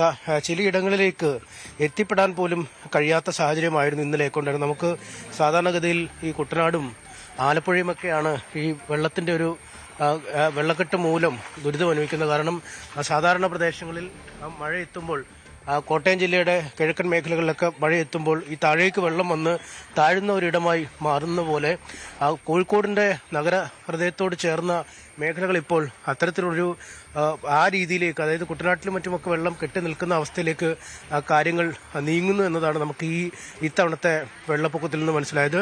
മുൻപ് 2018 സമാനമായ രീതിയിൽ ഒരു വെള്ളപ്പൊക്കം ഉണ്ടായത്. പക്ഷേ അതിനുശേഷം കാര്യങ്ങൾ കുറച്ചുകൂടി ഭദ്രമായിരുന്നു. എന്നാൽ അത് മറികടന്ന് ഇത്തവണ വീണ്ടും പഴയൊരവസ്ഥയിലേക്ക്. ചേട്ടാ, ഇവിടെ വീടെവിടാ? എങ്ങനെയുണ്ട്? നല്ല വെള്ളമാണോ? 2018 വെള്ളമൊന്നും വന്നില്ല. 2018 മതിലൊക്കെ കവിഞ്ഞിട്ട് വന്നിരുന്നു. ഇതെന്താ സംഗീതം, ഈ പുഴയത്തെ ചളിയും മണ്ണും വാരണം, മണലും വാരണം. പിന്നെ രണ്ട് ഭാഗത്തുള്ള പുഴമുഞ്ഞാറിന്റെ പാഴ്മര അത് ഒക്കെ ഒഴിവാക്കിയില്ലെങ്കിൽ ഈ പുഴേന്റെ ഒഴുക്ക് സുഗമമാക്കിയാൽ മാത്രമേ ഈ പ്രദേശത്ത് അത് രക്ഷയുള്ളൂ. ഞാൻ 2016 ഇവിടെ വന്നത്. ഇതിലെന്താ വെച്ചാൽ ഒന്ന് രണ്ട് വിഷയം എന്താ വെച്ചാൽ, ഇത് കോറി മാഫിയന്റെ ഒരു ഇടപെടലാണ് പുഴയത്തെ മണ്ണ് വാരുന്ന നിന്ന് പോയത്. അത് വളരെയധികം അപകടം ഉണ്ടാക്കിയത്. പഴയ കാലത്തും ഈ മണലെല്ലാം ആയിരുന്നു, അന്ന് ബുദ്ധിമുട്ടില്ല. കഴിഞ്ഞ 10-12 കൊല്ലം ഒരു മണൽ വാരുന്നില്ല. അപ്പോൾ ചളിയും മണലൊക്കെ കെട്ടിക്കിടക്കുക. പിന്നെ 27 മീറ്ററുള്ള പുഴ 15 മീറ്ററായി ചുരുങ്ങിക്കുക. പല ഭാഗങ്ങളിലും എൻക്രോച്ച് ഉണ്ട്. ഇതൊക്കെ ഒഴിപ്പിക്കണം. പൂർണ്ണമായി ഇല്ലാതായി. ഇല്ല, പകുതിയായി കുറഞ്ഞു. അപ്പൊ എന്താ, ഈ ഒഴുക്ക് നിന്നു. അത്രയും വീതിയിൽ ഒഴുകേണ്ട അതെ 10-12 മീറ്റർ കുറയണം ഓരോ ഭാഗത്തെന്ന് പറഞ്ഞാൽ ഈ പുഴ, ഈ പൂനൂർ പുഴ സംരക്ഷിക്കപ്പെടേണ്ടല്ലേ. നദികളിൽ പുഴകളും സംരക്ഷിക്കപ്പെടണം. നമുക്ക് ജലം ജീവിക്കാൻ പറ്റൂ. ഈ പുഴയോരത്തൊക്കെ എത്ര വീടുകളുടെയെല്ലാം പോയി. ഇത് ആയിരക്കണക്കിന് വീട്ടിലുള്ള ആളുകളാണ് ഇവിടുന്ന് മാറി താമസിക്കുന്നത്. നിങ്ങൾ എവിടെ താമസിച്ചപ്പോ? ഇല്ല, ഞാൻ ടൗണിൽ, എനിക്ക് വീടുണ്ട്. ഞാൻ ടൗണിലുള്ള ആളാണ്. അപ്പൊ ഞാൻ ഇപ്പൊ ഇവിടെ വന്നു നോക്കും. ഞാൻ ഇവിടുത്തെ റെസിഡൻസിന്റെ പ്രസിഡന്റും ഞാൻ അങ്ങനെ ഏറ്റെടുക്കേണ്ടി വന്ന. ഞാൻ എൻസിപിന്റെ ജില്ലാ സെക്രട്ടറിയാണ്, സുനിൽ സിംഗ്. ഇതിപ്പോ വലിയ ബുദ്ധിമുട്ടല്ലേ ഈ സമയത്തുള്ള ആളുകളുടെ ഓട്ടം? അവര് 2 ദിവസം ഒരു ബുദ്ധിമുട്ടുണ്ടാവും. കടകളൊക്കെ ചേട്ടനും ഫ്രിഡ്ജൊക്കെ കെട്ടി വെച്ചിട്ടാണ്. വീട്ടിലെല്ലാം അങ്ങനെ സേഫ് ആക്കി വെച്ചു? എല്ലാം സേഫ് ആക്കിയിട്ടാണ്. വീട്ടിനുള്ളിലേക്ക് ഉള്ളില് കയറിയിട്ടില്ല. ഇനിയിപ്പോ ക്ലീനിങ് ആണ് വേറെ പണി അല്ലേ? എന്ന് വെച്ചാൽ ഒരുപാട് മാലിന്യങ്ങൾ എവിടുന്നൊക്കെ എന്തൊക്കെ വരുന്ന അറിയില്ല. ഇതൊരു ശാശ്വത പരിഹാര. ഇപ്പോ ഞങ്ങള് മറ്റേ ഇവിടുത്തെ റെസിഡൻസ് മെയ് മാസത്തിലൊരു പെറ്റീഷൻ 2ാമത് കളക്ടർ കൊടുത്തിരുന്നു. മഴക്കാലത്തിന് മുമ്പ് ഇതൊക്കെ ഒന്ന് ഇതാക്കണമെന്ന്. അങ്ങനെ കളക്ടറെ നേരിട്ട് കണ്ട് സംസാരിച്ചിരുന്നു. കളക്ടർ അതിന്റെ മുകളിൽ ഡിസാസ്റ്റർ മാനേജ്മെന്റിന്റെ ഫണ്ട് ഉപയോഗിച്ചിട്ട് ഇത് മുഴുവൻ മറ്റേ പൂഴിയും ചളിയും മാറാനും അതുമായി തന്നെ പുഴമുഞ്ഞൊക്കെ ഒഴിവാക്കാനും പറഞ്ഞ് ഓർഡർ ഇട്ടാ. ഈ ഓർഡർ ഇട്ടത് വിവിധ ഡിപ്പാർട്ട്മെന്റിൽ ഡയറക്ഷൻ കൊടുത്തിട്ട് അവരാരും ഒന്നും ചെയ്തില്ല. ആ ഓർഡറിന്റെ കോപ്പി എല്ലാവർക്കും ഞാൻ അയച്ചു കൊടുത്തിട്ടുണ്ട്. കാരണം വെച്ചാൽ ഇത് എന്താ വെച്ചാൽ ചെയ്യേണ്ട പണി ഇറിഗേഷൻ ഡിപ്പാർട്ട്മെന്റ് ചെയ്യേണ്ട അവരെടുക്കണോ, ലോക്കൽ അഡ്മിനിസ്ട്രേഷൻ ചെയ്യേണ്ട അവർ ചെയ്യണോ? ചെയ്യേണ്ട പണി ചെയ്യണ്ടേ? ഓരോ വിഭാഗം അവർക്കുള്ള പണി ചെയ്താൽ ഈ കാലോചിതമായി ഈ മഴ എല്ലാവർക്കും അറിയാലോ. ഈ മാസം ഇവിടെ കൊല്ലത്തിൽ 365 ദിവസത്തിൽ 364 ദിവസം പ്രശ്നമില്ല. ഈ 2 ദിവസത്തെ പ്രശ്നം വരുന്നത്. ഇപ്രാവശ്യം വെള്ളം ഒഴുകി പോകാൻ വളരെ താമസം വന്നു. അത് നോക്കുമ്പോൾ 3 പുഴയും കൂടി വന്ന് പുറക്കാട്ടിലേക്ക് എത്തുമ്പോൾ തിക്കാണ്. ഇങ്ങോട്ട് വെള്ളം കൊണ്ട് ഒഴിഞ്ഞു പോകണ്ടേ? അപ്പൊ ഇത് സർക്കാർ കാര്യമായിട്ട് ഇടപെട്ട് ഈ നദികളിലെയും പുഴകളിലെയും ഇപ്പൊ ഇന്നലെ മുഖ്യമന്ത്രി പറഞ്ഞിട്ടുണ്ട് മറ്റേ മണലൊക്കെ നീക്കം ചെയ്യണം. അതുമാതിരി ഈ പാഴ്മരങ്ങളൊക്കെ ഒഴിവാക്കണം. ഈ പുഴയുടെ സർവേ നടത്തിയിട്ട് അതിൽ എത്ര വീതി പഴയ കാലത്തുണ്ട് ആ വീതി പുനഃസ്ഥാപിച്ച് ഒരു സൈഡ് കെട്ടുക. ഇത് പ്രത്യേകിച്ച് കോർപ്പറേഷൻ അതിർത്തി ആയതുകൊണ്ട് ഇത് ടൂറിസം മേഖലയിൽ ഉൾപ്പെടുത്തി കഴിഞ്ഞാൽ ഒരുപാട് ടൂറിസം സാധ്യതയുള്ള സ്ഥലമാണ്. തീർച്ചയായും അദ്ദേഹം പ്രായോഗികമായ ഒരുപാട് നിർദ്ദേശങ്ങളാണ് പറഞ്ഞത്. കാരണം ഓരോ വർഷവും ഈ മഴക്കെടുതി മൂലം മാറി താമസിക്കേണ്ടി വരുന്നു, അല്ലെങ്കിൽ വീടുകൾ വെള്ളത്തിനടിയിലാവുന്നു. പുഴയോട് ചേർന്ന ഇടങ്ങളിലെ വീടുകൾ പൂർണ്ണമായി നശിച്ചു പോകുന്ന അവസ്ഥയിലേക്കൊക്കെ കാര്യങ്ങൾ നീങ്ങുന്നു. അതുകൊണ്ടൊരു സമഗ്രമായ ഒരു കർമ്മ പദ്ധതി ഈ വെള്ളപ്പൊക്കം നേരിടാൻ അനിവാര്യമാണ് എന്ന് അദ്ദേഹം പറയുന്നു. ഇങ്ങനെ ഓരോ ഇടത്ത് മാറി താമസിച്ചിട്ട് വീണ്ടും ബാഗുമൊക്കെ എടുത്ത് വീട്ടിലേക്ക് വരേണ്ട ഒരവസ്ഥ, അത് നാട്ടുകാരെ സംബന്ധിച്ച് വലിയ ബുദ്ധിമുട്ടുള്ളതാണ്. ജനങ്ങൾക്കേറെ ദുരിതങ്ങൾ നൽകുന്നതാണ് ഇപ്പോൾ ഓരോ മഴക്കാലങ്ങളും. ശരി, കോഴിക്കോട് ജില്ലയിൽ നിന്നും അനീഷ് ഏട്ടനാണ് നമ്മളുമായി ചേർന്നത്. ഈ അടുത്ത ദിവസങ്ങളിലൊക്കെ ഒരുപാട് മാധ്യമപ്രവർത്തകർ അവരുടെ ജോലിയുടെ ഭാഗമായിട്ടൊക്കെ ഈ മഴയുമായിട്ട് ബന്ധപ്പെട്ട അപകടങ്ങളിൽ പെടുന്നതായിട്ടൊക്കെ നമ്മൾ കണ്ടിരുന്നു. തീർച്ചയായിട്ടും അവർക്ക് അവരുടെ ജോലിയോടുള്ള ആത്മാർത്ഥത മൂലമാണ് ഇങ്ങനെയുള്ള കാര്യങ്ങളൊക്കെ സംഭവിക്കുന്നത്. എന്നാൽ പോലും എല്ലാ റിപ്പോർട്ടേഴ്സും എല്ലാ മാധ്യമപ്രവർത്തകരും തീർച്ചയായും സേഫായിട്ടിരിക്കുക, സൂക്ഷിച്ച് യാത്ര ചെയ്യുക, മുൻകരുതലുകളൊക്കെ എടുത്തിട്ട് തന്നെ പോവുക. എന്തായാലും ഇന്ന് സംസ്ഥാനത്തെ മഴക്കെടുതി ഇന്ന് ചേരുന്ന മന്ത്രിസഭാ യോഗം വിലയിരുത്തും. പല ജില്ലകളിലും ശക്തമായ മഴ തുടരുന്ന സാഹചര്യത്തിൽ സ്വീകരിക്കേണ്ട മുൻകരുതലുകളും ചർച്ചയാവുകയാണ്. ആറന്മുള ഉൾപ്പെടെ ഉള്ള ദുരന്ത ബാധിത മേഖലകളെയൊക്കെ സഹായിക്കാൻ പ്രത്യേക പാക്കേജ് മന്ത്രിസഭാ യോഗം പ്രഖ്യാപിച്ചേക്കും. ഇതുമായി ബന്ധപ്പെട്ടുള്ള കൂടുതൽ വിവരങ്ങളുമായി വി അരുണാണ് നമ്മളുമായി ചേരുന്നത്. ചേട്ടാ, ഈ ദുരന്ത ബാധിത മേഖലകളുമൊക്കെ ആയിട്ടുള്ള ബന്ധപ്പെട്ടിട്ട് മന്ത്രിസഭാ യോഗം ഇന്ന് സംസ്ഥാനത്ത് ചേരുകയാണ്. തീർച്ചയായും ദുരിതത്തിൽ പെട്ടിട്ടുള്ള നമ്മുടെ കേരളത്തിലുള്ള ആൾക്കാരെയൊക്കെ സംബന്ധിച്ചിടത്തോളം ഏറെ പ്രതീക്ഷയാണുള്ളത്. എന്തൊക്കെയാണ് ഇതുമായി ബന്ധപ്പെട്ടിട്ടുള്ള കൂടുതൽ വിശദാംശങ്ങൾ ചേട്ടാ? സറ, ഇന്നലെ മുഖ്യമന്ത്രി വി ഡി സതീശൻ ദുരന്തബാധിത മേഖല ആറന്മുളയിലും മറ്റുമുള്ള ദുരിതബാധിത മേഖലകൾ സന്ദർശിച്ചിരുന്നു. അവിടുത്തെ യഥാർത്ഥ ചിത്രം അദ്ദേഹത്തിന് മനസ്സിലായിട്ടുണ്ട്. എന്താണ് അവിടെ സംഭവിക്കുന്നത്? ഇപ്പോഴും പൂർണ്ണമായും ആശങ്ക അകലാത്ത പ്രദേശങ്ങൾ കൂടിയാണത്. അതുമായി ബന്ധപ്പെട്ട കാര്യങ്ങൾ അദ്ദേഹം യോഗത്തിൽ വിശദീകരിക്കും. ഉദ്യോഗസ്ഥരുടെ ബ്രീഫിംഗും നേരത്തെ മുഖ്യമന്ത്രിക്ക് ലഭിച്ചിട്ടുണ്ട്. കൃത്യമായ വിവരങ്ങൾ ഉദ്യോഗസ്ഥരിൽ നിന്ന് മുഖ്യമന്ത്രിക്ക് ലഭിച്ചിട്ടുണ്ട്. റവന്യൂ മന്ത്രി അടക്കമുള്ളവർ കഴിഞ്ഞ ദിവസം ഈ ആറന്മുളയിൽ പോയിരുന്നു. ആ ജില്ലയുടെ ചുമതലയുള്ള മന്ത്രിയും അവിടെ പ്രവർത്തനങ്ങളിൽ ഏർപ്പെട്ടിരുന്നു. അവരെല്ലാം ഇന്നത്തെ കാര്യങ്ങൾ റിപ്പോർട്ട് ചെയ്യും. അതിനുശേഷം ആറന്മുള ഉൾപ്പെടെ ആറന്മുളയും ഈരാറ്റുപേട്ടയും പാലയും ഒക്കെ ഉൾപ്പെടെയുള്ള സ്ഥലങ്ങളിൽ ഈ മഴക്കാലത്ത് പ്രളയത്തിന് തുല്യമായ ഈ പേമാരി നാശമുണ്ടാക്കിയ സ്ഥലങ്ങളിൽ എന്തൊക്കെ സഹായം ചെയ്യാൻ പറ്റും, ഈ പ്രദേശങ്ങൾക്ക് വേണ്ടി പ്രത്യേക പാക്കേജ് ആ രീതിയിലുള്ള തീരുമാനം ഇന്നത്തെ മന്ത്രിസഭാ യോഗത്തിൽ ഉണ്ടാകും. രാവിലെ 9 മണിക്കാണ് മന്ത്രിസഭാ യോഗം ചേരുന്നത്. നേരത്തെ ക്യാമ്പുകളിൽ നിന്ന് വീടുകളിലേക്ക് എത്തുന്നവർക്ക് 10,000 രൂപ ധനസഹായം നൽകാൻ സർക്കാർ തീരുമാനിച്ചിരുന്നു. അവർക്ക് റേഷൻ അടക്കമുള്ള മറ്റ് ആനുകൂല്യങ്ങൾ, അതുപോലെ തന്നെ മരിച്ചവർക്കുള്ള അവരുടെ കുടുംബാംഗങ്ങൾക്കുള്ള സാമ്പത്തിക സഹായം, മരിച്ചവർക്കുടെ സംസ്കാരത്തിന് വേണ്ടിയുള്ള സഹായം തുടങ്ങി 25 മരണങ്ങളാണ് ഇതുവരെ ഔദ്യോഗിക കണക്കുകളിൽ ഉള്ളത്. ഇന്നലെ വൈകുന്നേരം വന്ന കണക്കുകൾ പ്രകാരം 25 മരണം ഈ ദുരിതപ്പെയ്ത്തിൽ ഉണ്ടായിട്ടുണ്ട്. ആ കുടുംബങ്ങൾക്കുള്ള സഹായമുണ്ട്. ഇനി ആളുകളെ കണ്ടെത്താനുണ്ട്. അതിനുള്ള നടപടികൾ ഊർജിതമാക്കാനുള്ള തീരുമാനമുണ്ടാകും. കൃഷിനാശം, വലിയ രീതിയിൽ കൃഷിനാശം ഉണ്ടായിട്ടുണ്ട് ഈ മഴയിൽ. അതുകൊണ്ട് തന്നെ കൃഷിനാശത്തിനുള്ള സാമ്പത്തിക സഹായം വർദ്ധിപ്പിക്കുമെന്ന് നേരത്തെ മുഖ്യമന്ത്രി കഴിഞ്ഞ യോഗത്തിന് ശേഷം, തിങ്കളാഴ്ച ചേർന്ന യോഗത്തിന് ശേഷം പ്രഖ്യാപിച്ചിരുന്നു. അത് എത്ര വേണമെന്ന് ഇന്നത്തെ മന്ത്രിസഭാ യോഗം തീരുമാനിക്കും. അങ്ങനെ ഈ ദുരിതപ്പെയ്ത്തുമായി ബന്ധപ്പെട്ടുള്ള ഈ പ്രളയ സമാനമായ ഈ സാഹചര്യം സംസ്ഥാനത്ത് ഇപ്പോഴും ആശങ്ക തുടരുന്നു. എത്ര ദിവസം നമ്മൾ അങ്ങനെ 5, 6, 7 തീയതികളിൽ കൂടി അതിശക്തമായ മഴയാണ് നേരത്തെ പ്രവചിക്കപ്പെട്ടത്. ഇപ്പോഴും പലയിടങ്ങളിലും അലർട്ടൊക്കെ ശക്തമായ മഴ ഉണ്ടാകുമെന്ന സൂചനകൾ തന്നെയാണ് പുറത്തു വരുന്നത്. ഏറ്റവും ഒടുവിൽ പുറത്തു വന്ന ദുരന്തനിവാരണ അതോറിറ്റി പുറത്തിറക്കിയ അലർട്ടിലും ശക്തമായ മഴയുണ്ടാകുമെന്ന സൂചനകൾ തന്നെയാണ് ഉള്ളത്. ഇപ്രകാരമാണ് അതിൽ പറയുന്നത്. അടുത്ത 3 മണിക്കൂർ കേരളത്തിൽ ആലപ്പുഴ, കോട്ടയത്ത് റെഡ് അലർട്ടാണ്. ആലപ്പുഴയിൽ കോട്ടയം ജില്ലയിൽ ഒറ്റപ്പെട്ട ശക്തമായ മഴ എന്നുള്ളതാണ് ഇപ്പോഴത്തെ ഒരു മുന്നറിയിപ്പ്. കൊല്ലം, പത്തനംതിട്ട, ഇടുക്കി, എറണാകുളം ഈ 3-4 സ്ഥലങ്ങളിൽ ഓറഞ്ച് അലർട്ടാണ്. ഇങ്ങനെ എല്ലായിടങ്ങളിലും അതിശക്തമായ മഴ. ഏതാണ്ട് പകുതിയോളം ജില്ലകളിൽ ഇപ്പോഴും ശക്തമായ മഴയ്ക്കുള്ള മുന്നറിയിപ്പുകൾ തന്നെയാണ്. ഈ അവസാന നിമിഷവും 7:29 വന്ന മുന്നറിയിപ്പാണിത്.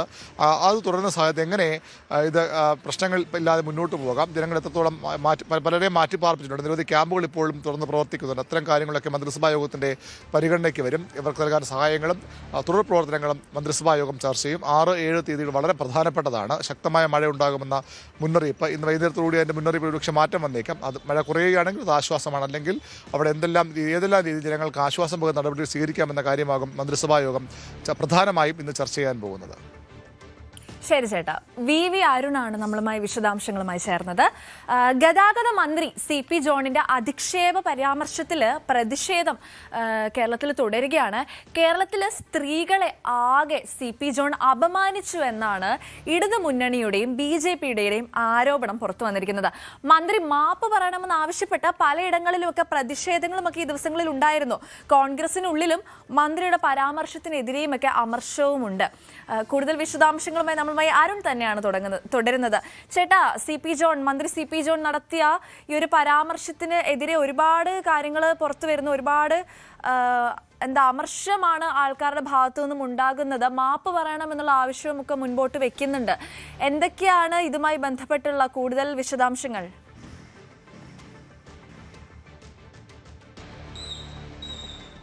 UDF സർക്കാരിൻ്റെ ഫ്ലാഗ്ഷിപ്പ് പ്രോജക്റ്റായി കൊണ്ടുവന്ന അവരുടെ തെരഞ്ഞെടുപ്പ് പ്രകടന പത്രികയിലെ ഏറ്റവും പ്രധാനപ്പെട്ട വാഗ്ദാനം, ഇന്ദിരാ ഗ്യാരണ്ടിയിൽ ഉൾപ്പെടുത്തിയ 5 വാഗ്ദാനങ്ങളിൽ ഒന്ന് അതായിരുന്നു സ്ത്രീകൾക്ക് സംസ്ഥാനത്തെ KSRTC ബസ്സുകളിൽ സൗജന്യ യാത്ര എന്നുള്ളത്. ആദ്യ മന്ത്രിസഭാ യോഗത്തിൽ തന്നെ അത് പ്രഖ്യാപിച്ചു വി.ഡി. സതീശൻ. വലിയ കയ്യടി നേടി. 15 ദിവസത്തിനുള്ളിൽ ആ പദ്ധതി ആരംഭിക്കുകയും ചെയ്തു. അത് പൂർണ്ണമായും തെരഞ്ഞെടുപ്പിൽ വാഗ്ദാനം നൽകിയതുപോലെ എല്ലാ ബസ്സുകളിലും ആയിരുന്നില്ല, ഓർഡിനറി ബസ്സുകളിലായിരുന്നെങ്കിൽ പോലും വിപ്ലവകരമായ തീരുമാനമായിരുന്നു അത്. അതിൻ്റെ തിളക്കത്തെയാണ് ഇന്നലെ ആ വകുപ്പിൻ്റെ മന്ത്രി തന്നെ CP ജോൺ തന്നെ ഇല്ലാതാക്കിയത്. അതിൽ യാത്ര ചെയ്യുന്ന സ്ത്രീകളെ അപമാനിക്കുന്ന അവഹേളിക്കുന്ന പരാമർശമാണ് മന്ത്രിയുടെ ഭാഗത്ത് നിന്നുണ്ടായത്. പിന്നീട് അദ്ദേഹം അത് തിരുത്തി പറയാൻ ശ്രമിച്ചു. ഉദ്ദേശം അതല്ല എന്ന് പറയാനൊക്കെ ശ്രമിച്ചെങ്കിലും അതുണ്ടാക്കിയ നഷ്ടം, അതുണ്ടാക്കിയ പ്രതിച്ഛായ നഷ്ടം സർക്കാരിന് ചെറുതല്ല. ഈ വിഷയം ഒരുപക്ഷേ ഇന്ന് മന്ത്രിസഭാ ചർച്ചയ്ക്ക് വന്നേക്കാം. CP ജോൺ കാര്യങ്ങൾ വിശദീകരിച്ചേക്കാം. കോൺഗ്രസിൻ്റെ നേതാക്കൾ തന്നെ KPC ജനറൽ സെക്രട്ടറി അടക്കമുള്ള ആളുകൾ ഈ ദിവസങ്ങളിൽ ഈ നിലപാടിനെതിരെ ഇന്ദിരാ പ്രിയദർശൻ്റെ പേരിലുള്ള ഈ പദ്ധതി പ്രിയദർശിനി പദ്ധതി, സൗജന്യ യാത്രാ പദ്ധതി കോൺഗ്രസ് സർക്കാരിൻ്റെ അഭിമാനമാണ്, ജനങ്ങൾക്ക് നൽകിയ ഔദാര്യമല്ല, അത് അവകാശമെന്ന നിലപാടുമായി കോൺഗ്രസ് നേതാക്കൾ രംഗത്തെത്തി. പ്രതിപക്ഷത്ത് LDF-ഉം BJP-യും അതിശക്തമായ പ്രതിഷേധത്തിന് തയ്യാറെടുക്കുകയാണ്. ഇന്നലെയും മന്ത്രിയുടെ വസതിയിലേക്ക് മാർച്ചടക്കം നടന്നിരുന്നു. DYFI ഉൾപ്പെടെയുള്ള യുവജന സംഘടനകൾ വിഷയം ഏറ്റെടുക്കുകയാണ്. മന്ത്രി സംസ്ഥാനത്ത് സ്ത്രീകളെ അവഹേളിച്ചു, അപമാനിച്ചു. അത് ഈ ബസ് യാത്രയിൽ മാത്രമല്ല, സർക്കാർ ആശുപത്രികൾ, സർക്കാർ വളരെ അഭിമാനത്തോടുകൂടി ജനങ്ങൾക്ക് വേണ്ടി നല്ല ചികിത്സ നൽകാമെന്ന് ഉറപ്പ് നൽകിയിരുന്ന ആശുപത്രികളാണ് സംസ്ഥാന സർക്കാർ ആശുപത്രികൾ. മറ്റ് സംസ്ഥാനങ്ങളുമായി താരതമ്യം ചെയ്യുമ്പോൾ ചെറിയ പ്രശ്നങ്ങളുണ്ടെങ്കിൽ പോലും മറ്റ് സംസ്ഥാനങ്ങളുമായി താരതമ്യം ചെയ്യുമ്പോൾ മികച്ച ചികിത്സാ സംവിധാനങ്ങളുള്ള ആശുപത്രികളാണ് നമ്മുടെ പ്രാഥമിക ആരോഗ്യ കേന്ദ്രങ്ങൾ പോലും. അവിടെയൊക്കെ അവരുടെ ആളുകളെ തള്ളിവിടുന്നു, എന്നിട്ട് സ്വകാര്യ ആശുപത്രിയിൽ പോകാതെ സർക്കാർ ആശുപത്രി വരാന്തകളിലേക്ക് തള്ളിവിടുന്നു എന്ന പരാമർശമൊക്കെ തീർത്തും കേരളത്തെ മൊത്തത്തിൽ അവമാനിക്കുന്ന തുല്യമെന്ന വിലയിരുത്തലാണ് ഉള്ളത്. അതുകൊണ്ട് തന്നെ മന്ത്രിക്കെതിരെ ഇനിയും പ്രതിഷേധം ശക്തമാകും. അദ്ദേഹത്തിൻ്റെ രാജി ആവശ്യം വരെ പല കോണുകളിൽ നിന്ന് ഉയരുന്നുണ്ട്. ഈ വിഷയവും ഇന്ന് മന്ത്രിസഭാ യോഗത്തിൻ്റെ പരിഗണനയ്ക്ക് വന്നേക്കാം. മന്ത്രിസഭയിൽ ഒരുപക്ഷെ അദ്ദേഹം തന്നെ ഇക്കാര്യങ്ങൾ വിശദീകരിച്ചേക്കാം. പൂർണ്ണമായും മന്ത്രിയെ തള്ളിപ്പറഞ്ഞ നിലപാടൊന്നും സർക്കാർ സ്വീകരിക്കാനിടയില്ല. കാരണം അത് തുടക്കത്തിൽ ഒരു കല്ലുകടിക്കിടയാക്കും. വി.ഡി. സതീശൻ ഏറ്റവും അധികം താല്പര്യമെടുത്താണ് CP ജോൺ എന്ന ഒരു കാലത്തും തെരഞ്ഞെടുപ്പിൽ ജയിച്ചിട്ടില്ലാത്ത ഒരു നേതാവാണ്. ദീർഘനാളത്തെ രാഷ്ട്രീയ പാരമ്പര്യമുണ്ടെങ്കിലും അദ്ദേഹത്തിന് ജനപ്രതിനിധിയാകാൻ അവസരം ലഭിച്ചതിന് പലപ്പോഴും അദ്ദേഹം പരാജയപ്പെടുകയായിരുന്നു. എന്നാൽ ഇത്തവണ അദ്ദേഹത്തെ വിജയിപ്പിക്കാവുന്ന മണ്ഡലങ്ങളിൽ മത്സരിപ്പിക്കണമെന്ന കൃത്യമായ നിലപാടോടുകൂടി വി.ഡി. സതീശനാണ് അദ്ദേഹത്തെ തിരുവനന്തപുരം സെൻട്രൽ പോലെ UDF-ന് അനായാസം ജയിച്ചു വരാൻ കഴിയുന്ന ഒരു മണ്ഡലത്തിലേക്ക് CMPക്ക് സീറ്റ് നൽകിയത്. മാത്രമല്ല അദ്ദേഹത്തെ പ്രധാനപ്പെട്ട വകുപ്പ് നൽകി മന്ത്രിസഭയിൽ ഉൾപ്പെടുത്തുകയും ചെയ്തു. അങ്ങനെ ഒരു നേതാവ് തന്നെ ആ സർക്കാരിൻ്റെ അഭിമാന പദ്ധതി, കോൺഗ്രസിൻ്റെ ഫ്ലാഗ്ഷിപ്പ് പ്രോജക്റ്റിനെ തന്നെ ഇങ്ങനെ തള്ളിപ്പറഞ്ഞത് വലിയ അമർഷം കോൺഗ്രസിനുള്ളിലുണ്ട്. അക്കാര്യം മന്ത്രിസഭാ ചർച്ചയിൽ വന്നേക്കാം. CP ജോൺ തന്റെ നിലപാടും ആ മന്ത്രിസഭാ വിശദീകരിക്കും. അതിനുശേഷം മുഖ്യമന്ത്രി വി.ഡി. സതീശൻ വാർത്താ സമ്മേളനം നടത്തും. ആ വാർത്താ സമ്മേളനത്തിൽ എന്താണ് CP ജോണിന്റെ ഈ വിവാദ പരാമർശത്തിൽ, അവഹേളന പരാമർശത്തിൽ സർക്കാരിന്റെ നിലപാടെന്നത് മുഖ്യമന്ത്രി തന്നെ വിശദീകരിക്കും. ശരി, താങ്ക് യു ചേട്ടാ. വി അരുണാണ് നമ്മളുമായി കൂടുതൽ വിശദാംശങ്ങളുമായി ചേർന്നത്. ഇന്ന് August 5 international traffic light day ആണ് കേട്ടോ. 1914 ലോകത്തെ ആദ്യത്തെ ഇലക്ട്രിക് ട്രാഫിക് സിഗ്നൽ പ്രവർത്തനം ആരംഭിച്ചത്. ഒരു നൂറ്റാണ്ടിലേറെ കാലം ട്രാഫിക്കിനെ നിയന്ത്രിച്ച സിഗ്നലുകളെ കുറിച്ചൊക്കെ സംസാരിക്കുന്ന ഒരു ദിവസമാണിത്.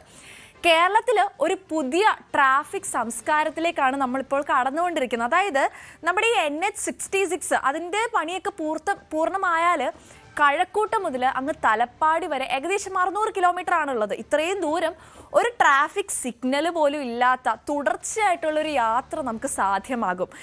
കുളത്തൂരുള്ള സിഗ്നൽ കഴിഞ്ഞാൽ പിന്നെ നേരെ തലപ്പാടി വരെ ഒരൊറ്റ റോഡ്. കേൾക്കാനൊക്കെ ഭയങ്കര എക്സൈറ്റിംഗ് ആണെന്ന് എനിക്കറിയാം. പക്ഷേ അതിനേക്കാളൊക്കെ വലിയ ഒരു കാര്യം എന്താ വെച്ചാൽ, ഇങ്ങനെയുള്ള ഡെവലപ്മെന്റ്സ് വരുമ്പോൾ തീർച്ചയായും നമ്മുടെ ഉത്തരവാദിത്വം കൂടെ അതിനോടൊപ്പം കൂടുകയാണ്. കാരണം ഇനി നമ്മളെ നിയന്ത്രിക്കാൻ സിഗ്നലുകൾ ഉണ്ടാകത്തില്ല. നമ്മുടെ ഡ്രൈവിങ്ങിന് നമുക്ക് ഡ്രൈവിംഗ് ലൈസൻസ് ഉണ്ട് എന്ന് വെച്ചിട്ട് ഡ്രൈവിംഗ് സെൻസ് വേണ്ട എന്നല്ല അതിൻ്റെ അർത്ഥം. നമുക്ക് ഏറ്റവും ആവശ്യമുള്ള സാധനം വണ്ടി ഓടിക്കുമ്പോൾ ഒരു സെൻസ് തന്നെയാണ്. മറ്റുള്ളവർക്കൊരു ആപത്തുണ്ടാവാത്ത രീതിയിൽ നമ്മൾ വണ്ടി ഓടിക്കേണ്ടത് തീർച്ചയായും പ്രധാനം തന്നെയാണ്. അതിൽ ഏറ്റവും കൂടുതൽ നമ്മൾ പാലിക്കേണ്ട ഒരു സംഭവം ലെയിൻ ഡിസിപ്ലിൻ ആണ്. അതായത് ഓരോ ലൈനിനും ഓരോ ഉദ്ദേശമുണ്ട്. ഏറ്റവും സ്ലോ ആയിട്ട് പോകുന്ന വാഹനങ്ങൾ ഏറ്റവും ലെഫ്റ്റ് ലൈനിൽ കൂടെയും, സാധാരണ യാത്രയ്ക്ക് പോകുന്നവർ മധ്യ ലൈനിൽ കൂടെയും വലത് ലൈൻ ഓവർടേക്ക് ചെയ്യാനുമാണ് ശരിക്കും പറഞ്ഞാൽ ഉപയോഗിക്കേണ്ടത്. ഓവർടേക്ക് കഴിഞ്ഞാൽ വീണ്ടും സ്വന്തം ലൈനിലേക്ക് നമ്മൾ വരികയും ചെയ്യണം. അതുപോലെ തന്നെ സുരക്ഷിതമായി അകലം പാലിക്കുക, ഇൻഡിക്കേറ്റർ ഉപയോഗിക്കുക, സ്പീഡ് ലിമിറ്റ് മാനിക്കുക, ഫോൺ മാറ്റി വെച്ച് ഡ്രൈവ് ചെയ്യുക. ഇതൊക്കെയാണ് ഇനി സിഗ്നലുകളെക്കാളും പ്രധാനമാകുന്നത്. ഒരു നല്ല ഹൈവേ എന്ന് പറയുന്നത് ഒരു റോഡ് മാത്രമല്ല, നല്ല റോഡ് ഉപയോഗിക്കുന്ന നല്ല ഡ്രൈവർമാരും കൂടിയാണ്. അപ്പോൾ NH-66 നമുക്ക് വേഗത്തിൽ യാത്ര ചെയ്യാൻ തീർച്ചയായും ഒരു അവസരം തന്നെയാണ് നൽകുന്നത്. പക്ഷേ സുരക്ഷിതമായി വീട്ടിലെത്തിക്കുക എന്നുള്ളത്, അല്ലെങ്കിൽ വീട്ടിലെത്തുക എന്നുള്ളത് നമ്മുടെ കൈകളിലുള്ള ഒരു കാര്യമാണ്. ഇനി അച്ചാൻസ് ഗോൾഡ് പ്രസൻസ് ന്യൂസി മോർണിംഗിലേക്ക് സ്വാഗതം. നമുക്ക് ബാക്കി മഴക്കെടുതിയുമായിട്ട് ബന്ധപ്പെട്ട വാർത്തകളിലേക്ക് പോവാം. അടുത്തൊരു ജില്ലയിലേക്ക്, അതായത് നമുക്കിത് വയനാട് ജില്ലയിലേക്ക് ഒന്ന് പോവാം. വയനാട് ശക്തമായ മഴ മുന്നറിയിപ്പിന്റെ പശ്ചാത്തലത്തിൽ അത്യാവശ്യമല്ലാത്ത യാത്രകളൊക്കെ ഒഴിവാക്കണമെന്നുള്ള നിർദ്ദേശം പുറത്തു വന്നിട്ടുണ്ട്. ചുരത്തില് മഴ ശക്തമായിരുന്നു. ഇതോടെ ഇതര സംസ്ഥാനത്തു നിന്നും ജില്ലയിലേക്ക് വരുന്ന വാഹനങ്ങൾക്കും മറ്റ് ഹെവി വാഹനങ്ങൾക്കും ഒക്കെ നിയന്ത്രണം ഏർപ്പെടുത്തണമെന്ന് നീലഗിരി ജില്ലാ ഭരണകൂടത്തോട് ആവശ്യപ്പെട്ടതായും ജില്ലാ കളക്ടർ അറിയിച്ചിട്ടുണ്ട്. കൂടുതൽ വിശദാംശങ്ങളുമായി ജയരാജ് ബത്തേരിയാണ് നമ്മളോടൊപ്പം ചേരുന്നത്. ജയരാജ്, വയനാട് ജില്ലയിൽ എന്തൊക്കെയാണ് അവിടുത്തെ സാഹചര്യങ്ങൾ? അത്യാവശ്യമില്ലാത്ത യാത്രകൾക്ക് അകത്തോട്ടും പുറത്തോട്ടും പോകരുത് എന്നുള്ള ഒരു അറിയിപ്പ് കളക്ടറിന്റെ ഭാഗത്തു നിന്ന് നമുക്ക് ലഭിച്ചിരുന്നു. എന്തൊക്കെയാണ് കൂടുതൽ വാർത്തകൾ?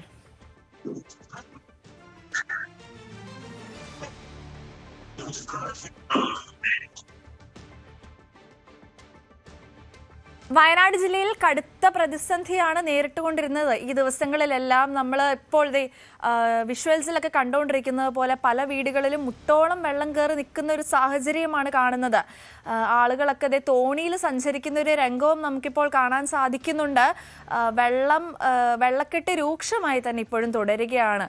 ഇറങ്ങി തുടങ്ങിയിട്ടുണ്ട്, പക്ഷെ എന്നാൽ പോലും ഇറങ്ങുന്ന സ്പീഡ് വളരെ കുറവാണ്. കയറി അത്രയും വേഗത്തിൽ ഇറങ്ങിപ്പോവാത്തൊരു സാഹചര്യമാണ് ഇപ്പോഴും വയനാട് നിലനിൽക്കുന്നത്. ഇപ്പോൾ ഇതാ ഒരു കിണറൊക്കെ കവിഞ്ഞു നിൽക്കുന്ന ഒരു വിഷ്വലും നമ്മുടെ മുന്നിലേക്ക് ഇപ്പോൾ എത്തുന്നുണ്ട്. വിശദാംശങ്ങളുമായി ജയരാജ് ബത്തേരിയാണ് നമ്മളോടൊപ്പം ചേരുന്നത്. ജയരാജ്, എന്തൊക്കെയാണ് വയനാട് നിന്നുള്ള ഏറ്റവും ലേറ്റസ്റ്റ് ആയിട്ടുള്ള വിശദാംശങ്ങൾ? കഴിഞ്ഞ ദിവസം വയനാട് ജില്ലയിലെ ചെറിയ രീതിയിൽ പല സ്ഥലങ്ങളിലും മഴ പെയ്തിരുന്നു. അല്ലാതെ കനത്ത മഴയൊന്നും ഇപ്പൊ പെയ്യുന്നില്ല ഇപ്പോഴത്തെ ഒരു അവസ്ഥയില്. അതിലുപരിയായിട്ട് കേന്ദ്ര കാലാവസ്ഥാ നിരീക്ഷണ കേന്ദ്രത്തിന്റെ അറിയിപ്പുള്ളത് കൊണ്ട് തന്നെ ഇന്ന് വയനാട് ജില്ലയിൽ കനത്തമായ നിയന്ത്രണങ്ങളാണ് ഏർപ്പെടുത്തിയിട്ടുള്ളത്. അതുപോലെ തന്നെ വിദ്യാലയങ്ങൾക്കെല്ലാം ഇന്ന് അവധി പ്രഖ്യാപിച്ചിട്ടുണ്ട്. നമുക്കറിയാം, വയനാട് ജില്ലയെ സംബന്ധിച്ച് ഇപ്പോഴുള്ള ഒരു നിയന്ത്രണം എന്ന് പറയുന്നത് അന്യ സംസ്ഥാനങ്ങളിൽ നിന്നുള്ള വാഹനങ്ങൾക്കും അതുപോലെ തന്നെ കുട്ടികൾക്കും ഒക്കെയാണ് നിയന്ത്രണം ഏർപ്പെടുത്തിയിട്ടുള്ളത്. പക്ഷെ ഇതിന്റെ ഒരു പ്രധാന കാരണം എന്താണെന്ന് വെച്ചാൽ, നമുക്കറിയാം വയനാട് ജില്ലയെ സംബന്ധിച്ച് പറയുകയാണെങ്കിൽ 5ഓളം ചുരങ്ങൾ അല്ലെങ്കിൽ കവാടങ്ങൾ എന്ന് തന്നെ പറയാം, 5ഓളം ചുരങ്ങളാണ് നിലവിലുള്ളത്. അതിൽ പ്രധാനപ്പെട്ട ചുരങ്ങളാണ് ഒന്ന് താമരശ്ശേരി ചുരം, അതുപോലെ തന്നെ ചിക്കിയാടി ചുരം, അതുപോലെ പാൽച്ചുരം എന്ന് പറയുന്നത്. കഴിഞ്ഞ ദിവസങ്ങളിലെല്ലാം ഉണ്ടായ കനത്ത മഴകള് ഈ ഒരു ചുരങ്ങളിലായിരുന്നു കൂടുതൽ ഉണ്ടായിരുന്നത് എന്നുള്ളത് കൊണ്ട് തന്നെയാണ് ഇപ്പോൾ യാത്ര അല്ലെങ്കിൽ അന്യ സംസ്ഥാന യാത്രകൾക്കൊക്കെ ഒരു നിരോധനം ഏർപ്പെടുത്തിയിട്ടുള്ളത്. അതിന്റെ കാരണം നമുക്കറിയാം, ഈ ചുരത്തിലൊക്കെ കുടുങ്ങിക്കഴിഞ്ഞാൽ മണിക്കൂറുകളോളമാണ് കുടുങ്ങുക. ഈ താമരശ്ശേരി ചുരത്തെ കുറിച്ച് പറയുകയാണെങ്കിൽ ഇവിടെ കഴിഞ്ഞ ദിവസങ്ങളിലൊക്കെ മണ്ണിടിച്ചിൽ ഭീഷണി ഉണ്ടായിരുന്നു. അതുകൊണ്ട് തന്നെ ആണ് ഈ ചുരത്തില് ഇപ്പോൾ നിയന്ത്രണം ഏർപ്പെടുത്തിയിട്ടുള്ളത്. അതുപോലെ തന്നെ അന്യ സംസ്ഥാനങ്ങളിൽ വരുന്ന അല്ലെങ്കിൽ നിയന്ത്രണം ഏർപ്പെടുത്തിയിട്ടുള്ള ശുപാർശയും ഭരണകൂടം ചെയ്തിട്ടുണ്ട് എന്നുള്ളതാണ് ഇപ്പൊ നമുക്കറിയാൻ കഴിയുന്നത്. എന്തായാലും ഇന്നലെ മഴ ശക്തമായി പെയ്തിരുന്നു ചില സ്ഥലങ്ങളില്, എന്നാൽ കാര്യമായിട്ടുള്ള മഴ തുടങ്ങിയിട്ടില്ല. ഒരുപക്ഷെ ഈ വരും ദിവസങ്ങളിൽ വലിയ മഴയുണ്ടാകുമെന്നുള്ളത് അതുകൊണ്ട് തന്നെയുള്ള ഒരു ജാഗ്രതാ നിർദ്ദേശം.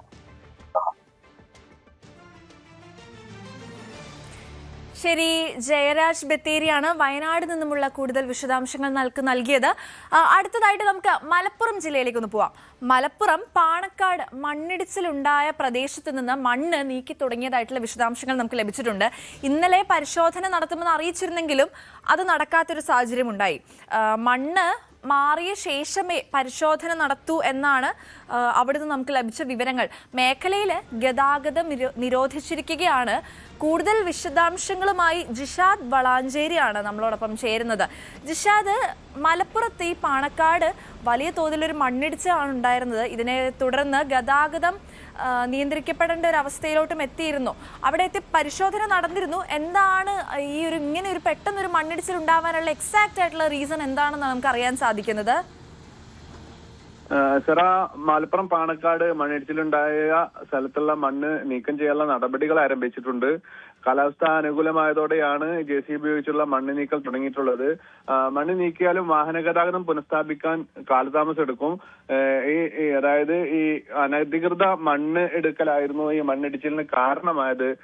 അതുപോലെ തന്നെ ഈ സ്ഥലത്തുള്ള പെർമിറ്റ് റദ്ദാക്കുമെന്നും അധികാരികൾ അറിയിച്ചിട്ടുണ്ട്. കാലാവസ്ഥ അനുകൂലമായതോടെയാണ് കഴിഞ്ഞ ദിവസം റോഡിൽ നിന്ന് മണ്ണ് നീക്കം ആരംഭിച്ചത്. ഇത് പൂർണ്ണമായി നീക്കം കഴിഞ്ഞിട്ടില്ല. പാറക്കല്ലുകളും മരങ്ങളും വന്ന് അടിഞ്ഞതിനാൽ മണ്ണ് നീക്കാൻ സമയമെടുക്കുമെന്നാണ് നമ്മളോട് ഫയർഫോഴ്സ് അടക്കമുള്ള ആളുകൾ പറയുന്നത്. മണ്ണ് നീക്കിയാലും ഈ ഗതാഗതം ഇതുവഴിയുള്ള ഗതാഗതം പുനഃസ്ഥാപിക്കാൻ കഴിയില്ല. കാരണം ഇനി ഇവിടെ ഈ പ്രദേശത്ത് വന്ന് അതായത് മണ്ണിന്റെ ഘടനയും മറ്റു കാര്യങ്ങളും പരിശോധിച്ച ശേഷം മാത്രമാണ് ഇതിലോട്ടുള്ള ഗതാഗതം തുറന്നു കൊടുക്കുള്ളൂ. ഇപ്പോഴും കുന്നിൽ നിന്നും എപ്പോഴും നീരൊഴുക്കുന്ന ഒരു സ്ഥിതിയുണ്ട്. മണ്ണിടിച്ചിലിന്റെ പശ്ചാത്തലത്തിൽ പ്രദേശത്തെ ആളുകളെ ഇപ്പോഴും മാറ്റിപ്പാർപ്പിച്ച ഒരു സ്ഥിതിയാണ്. മലപ്പുറം ജില്ലയിൽ ഇപ്പോൾ തെളിഞ്ഞ കാലാവസ്ഥയാണ്. ഒറ്റപ്പെട്ട മഴ പല സ്ഥലങ്ങളിലാണ് പെയ്തുകൊണ്ടിരിക്കുന്നത്. കഴിഞ്ഞ ദിവസങ്ങളിൽ പ്രത്യേകിച്ച് നിലമ്പൂർ ഉൾപ്പെടെയുള്ള പ്രദേശങ്ങളിൽ അതിശക്തമായ മഴ ലഭിച്ചിരുന്നു. ജില്ലയിലെ മഴയുടെ തീവ്രത കുറഞ്ഞിട്ടുണ്ട്. സറ ജിഷാദ്, അതേപോലെ തന്നെ ഈ ഭാഗങ്ങളിലൊക്കെ ഒരുപാട് ജനങ്ങൾ താമസിക്കുന്ന മേഖലയാണോ ഇത്? ആളുകൾ അവിടെ നിന്ന് മാറാൻ റെഡി ആവുന്നുണ്ടോ? എന്തോരം കുടുംബങ്ങളൊക്കെ താമസിക്കുന്ന ഒരു ഭാഗമാണിത്. അതുപോലെ കൂടുതൽ ഇനിയും ഇതുപോലെയുള്ള മണ്ണിടിച്ചിൽ ഭീഷണി ആ ഭാഗത്തു നിന്നും ഉയരുന്നുണ്ടോ? സറ, ഇവിടെ നിരവധി ആളുകളായിരുന്നു ഇവിടെ താമസമുണ്ടായിരുന്നത്. ഇവരെ എല്ലാം മാറ്റിപ്പാർപ്പിച്ചിട്ടുണ്ട്. നിരവധി, അതായത് ഇവർ പാണക്കാട് മറ്റേ ഗവൺമെന്റ് സ്കൂളിലാണ് ഇപ്പോൾ ഇവരുടെ ക്യാമ്പുകൾ പ്രവർത്തിച്ചു തുടങ്ങുന്നത്. ഈ പ്രദേശത്ത് മണ്ണിടിച്ചിൽ, വലിയ തോതിലുള്ള മണ്ണിടിച്ചിൽ ഭീഷണിയാണ് ഇപ്പോഴും നിലനിൽക്കുന്നത്. മാത്രമല്ല ഈ കുന്നും പുഴയും അടുപ്പിച്ചു വരുന്ന ഒരു പ്രദേശം കൂടിയാണ് ഈ വേങ്ങരയിലെ ഈ കുന്നിടിച്ച പ്രദേശം. കാരണം റോഡ് ഉണ്ടായിരുന്നു, ആ റോഡിലേക്ക് ഈ മണ്ണ് വന്ന് പതിക്കുകയായിരുന്നു. മാധ്യമപ്രവർത്തകരൊക്കെ അടക്കം നിരവധി ആൾക്കാർക്ക് അന്ന് പരിക്ക് പറ്റിയിരുന്നു. ഭാഗ്യം കൊണ്ട് മാത്രമാണ് അന്ന് ഈ മണ്ണിടിച്ചിൽ നിന്ന് ആളുകൾ രക്ഷപ്പെട്ടത്. അതായത് ഈ മണ്ണ് നീക്കം ചെയ്യൽ ആരംഭിച്ചിട്ടുണ്ടെങ്കിലും ഗതാഗതം പൂർണ്ണമായും തുറന്നു കൊടുക്കാൻ കഴിയില്ല എന്നാണ് അധികാരികൾ അറിയിച്ചിട്ടുള്ളത്. അടുത്ത ദിവസം ഇത് മണ്ണിന്റെ ഘടന പരിശോധിക്കാനുള്ള ആളുകൾ സ്ഥലത്തെത്തി മണ്ണ് പരിശോധിച്ച ശേഷം മാത്രമായിരിക്കും ഇതിലൂടെയുള്ള ഗതാഗതം തുറന്നു കൊടുക്കുക. അതുവരെ ഈ റോഡ് പൂർണ്ണമായും അടച്ചു കിടക്കും. മന്ത്രി പി കെ കുഞ്ഞാലിക്കുട്ടിയുടെ വീടിന്റെ 200 മീറ്റർ തൊട്ടടുത്താണ് ഈ മണ്ണ് ഇടിഞ്ഞുള്ള അപകടം നടന്നത്. സറ, ശരി, ജിഷാദാണ് നമ്മളുമായി വളാഞ്ചേരിയിൽ നിന്നും കൂടുതൽ വിശദാംശങ്ങളുമായി ചേർന്നത്. അടുത്തതായിട്ട് നമുക്ക് മറ്റൊരു ജില്ലയിലേക്ക് പോവാം. കണ്ണൂരിൽ ഇന്നലെ രാത്രി മഴ ശക്തമായിരുന്നു. താഴ്ന്ന പ്രദേശങ്ങളൊക്കെ വെള്ളത്തിനടിയിലാണ് ഇപ്പോഴും. തളിപ്പറമ്പിൽ കുളത്തിൽ വീണ് ഒരു 9 വയസ്സുകാരൻ മരിച്ചതായിട്ടും വാർത്തകൾ പുറത്തു വന്നിരുന്നു. പട്ടുവത്തെ KP അമാനാണ് മരിച്ചത്. കൂടുതൽ വിശദാംശങ്ങളുമായി സുമേഷ് മൊറാഴയാണ് നമ്മളുമായി ചേരുന്നത്. സുമേഷ്, കണ്ണൂര് എന്താണ് ഇപ്പോഴത്തെ സാഹചര്യം? ഒരു 9 വയസ്സുകാരൻ കുട്ടി കുളത്തിൽ വീണ് മരിക്കുന്ന ഒരു സാഹചര്യം അവിടെ നിന്ന് അറിയാൻ സാധിച്ചു. എന്തൊക്കെയാണ് ഇപ്പോൾ കണ്ണൂരിൽ നിന്നുള്ള കൂടുതൽ വാർത്തകൾ?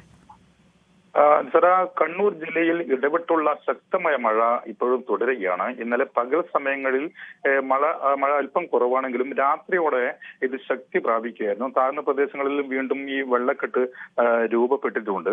നിലവിൽ മറ്റ് അനിഷ്ട സംഭവങ്ങളൊന്നും ഇതുവരെ റിപ്പോർട്ട് ചെയ്യപ്പെട്ടിട്ടില്ല. ജില്ലയിൽ ഇപ്പോൾ ഒരു ദുരിതാശ്വാസ ക്യാമ്പ് മാത്രമാണ് പ്രവർത്തിക്കുന്നത്. അത് തലശ്ശേരി താലൂക്കിലാണ്. ഈ ക്യാമ്പിൽ ഈ 17 സ്ത്രീകളും 4 വീതം പുരുഷന്മാരും കുട്ടികളും അടക്കം ആകെ 25 പേരാണ് ആ ക്യാമ്പിലുള്ളത്.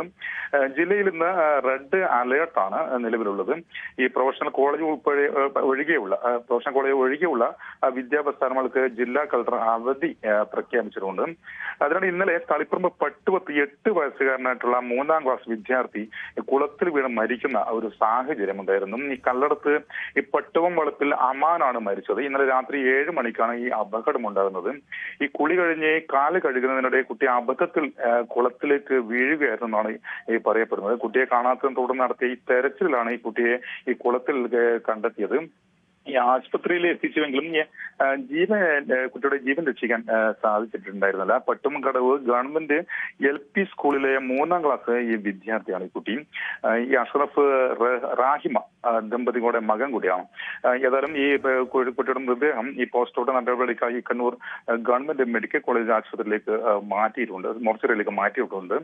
അതിനാണ് ഈ വയനാട്ടിൽ ഈ മഴ ശക്തി പ്രാപിച്ചതിനെ തുടർന്ന് ഈ അപകട സാധ്യത കണക്കിലെടുത്തുകൊണ്ട് ഈ കണ്ണൂരിൽ നിന്ന് ഈ വയനാട്ടിലേക്കുള്ള യാത്ര നിയന്ത്രിക്കുമെന്ന് ജില്ലാ കളക്ടർ അറിയിച്ചിട്ടുണ്ട്.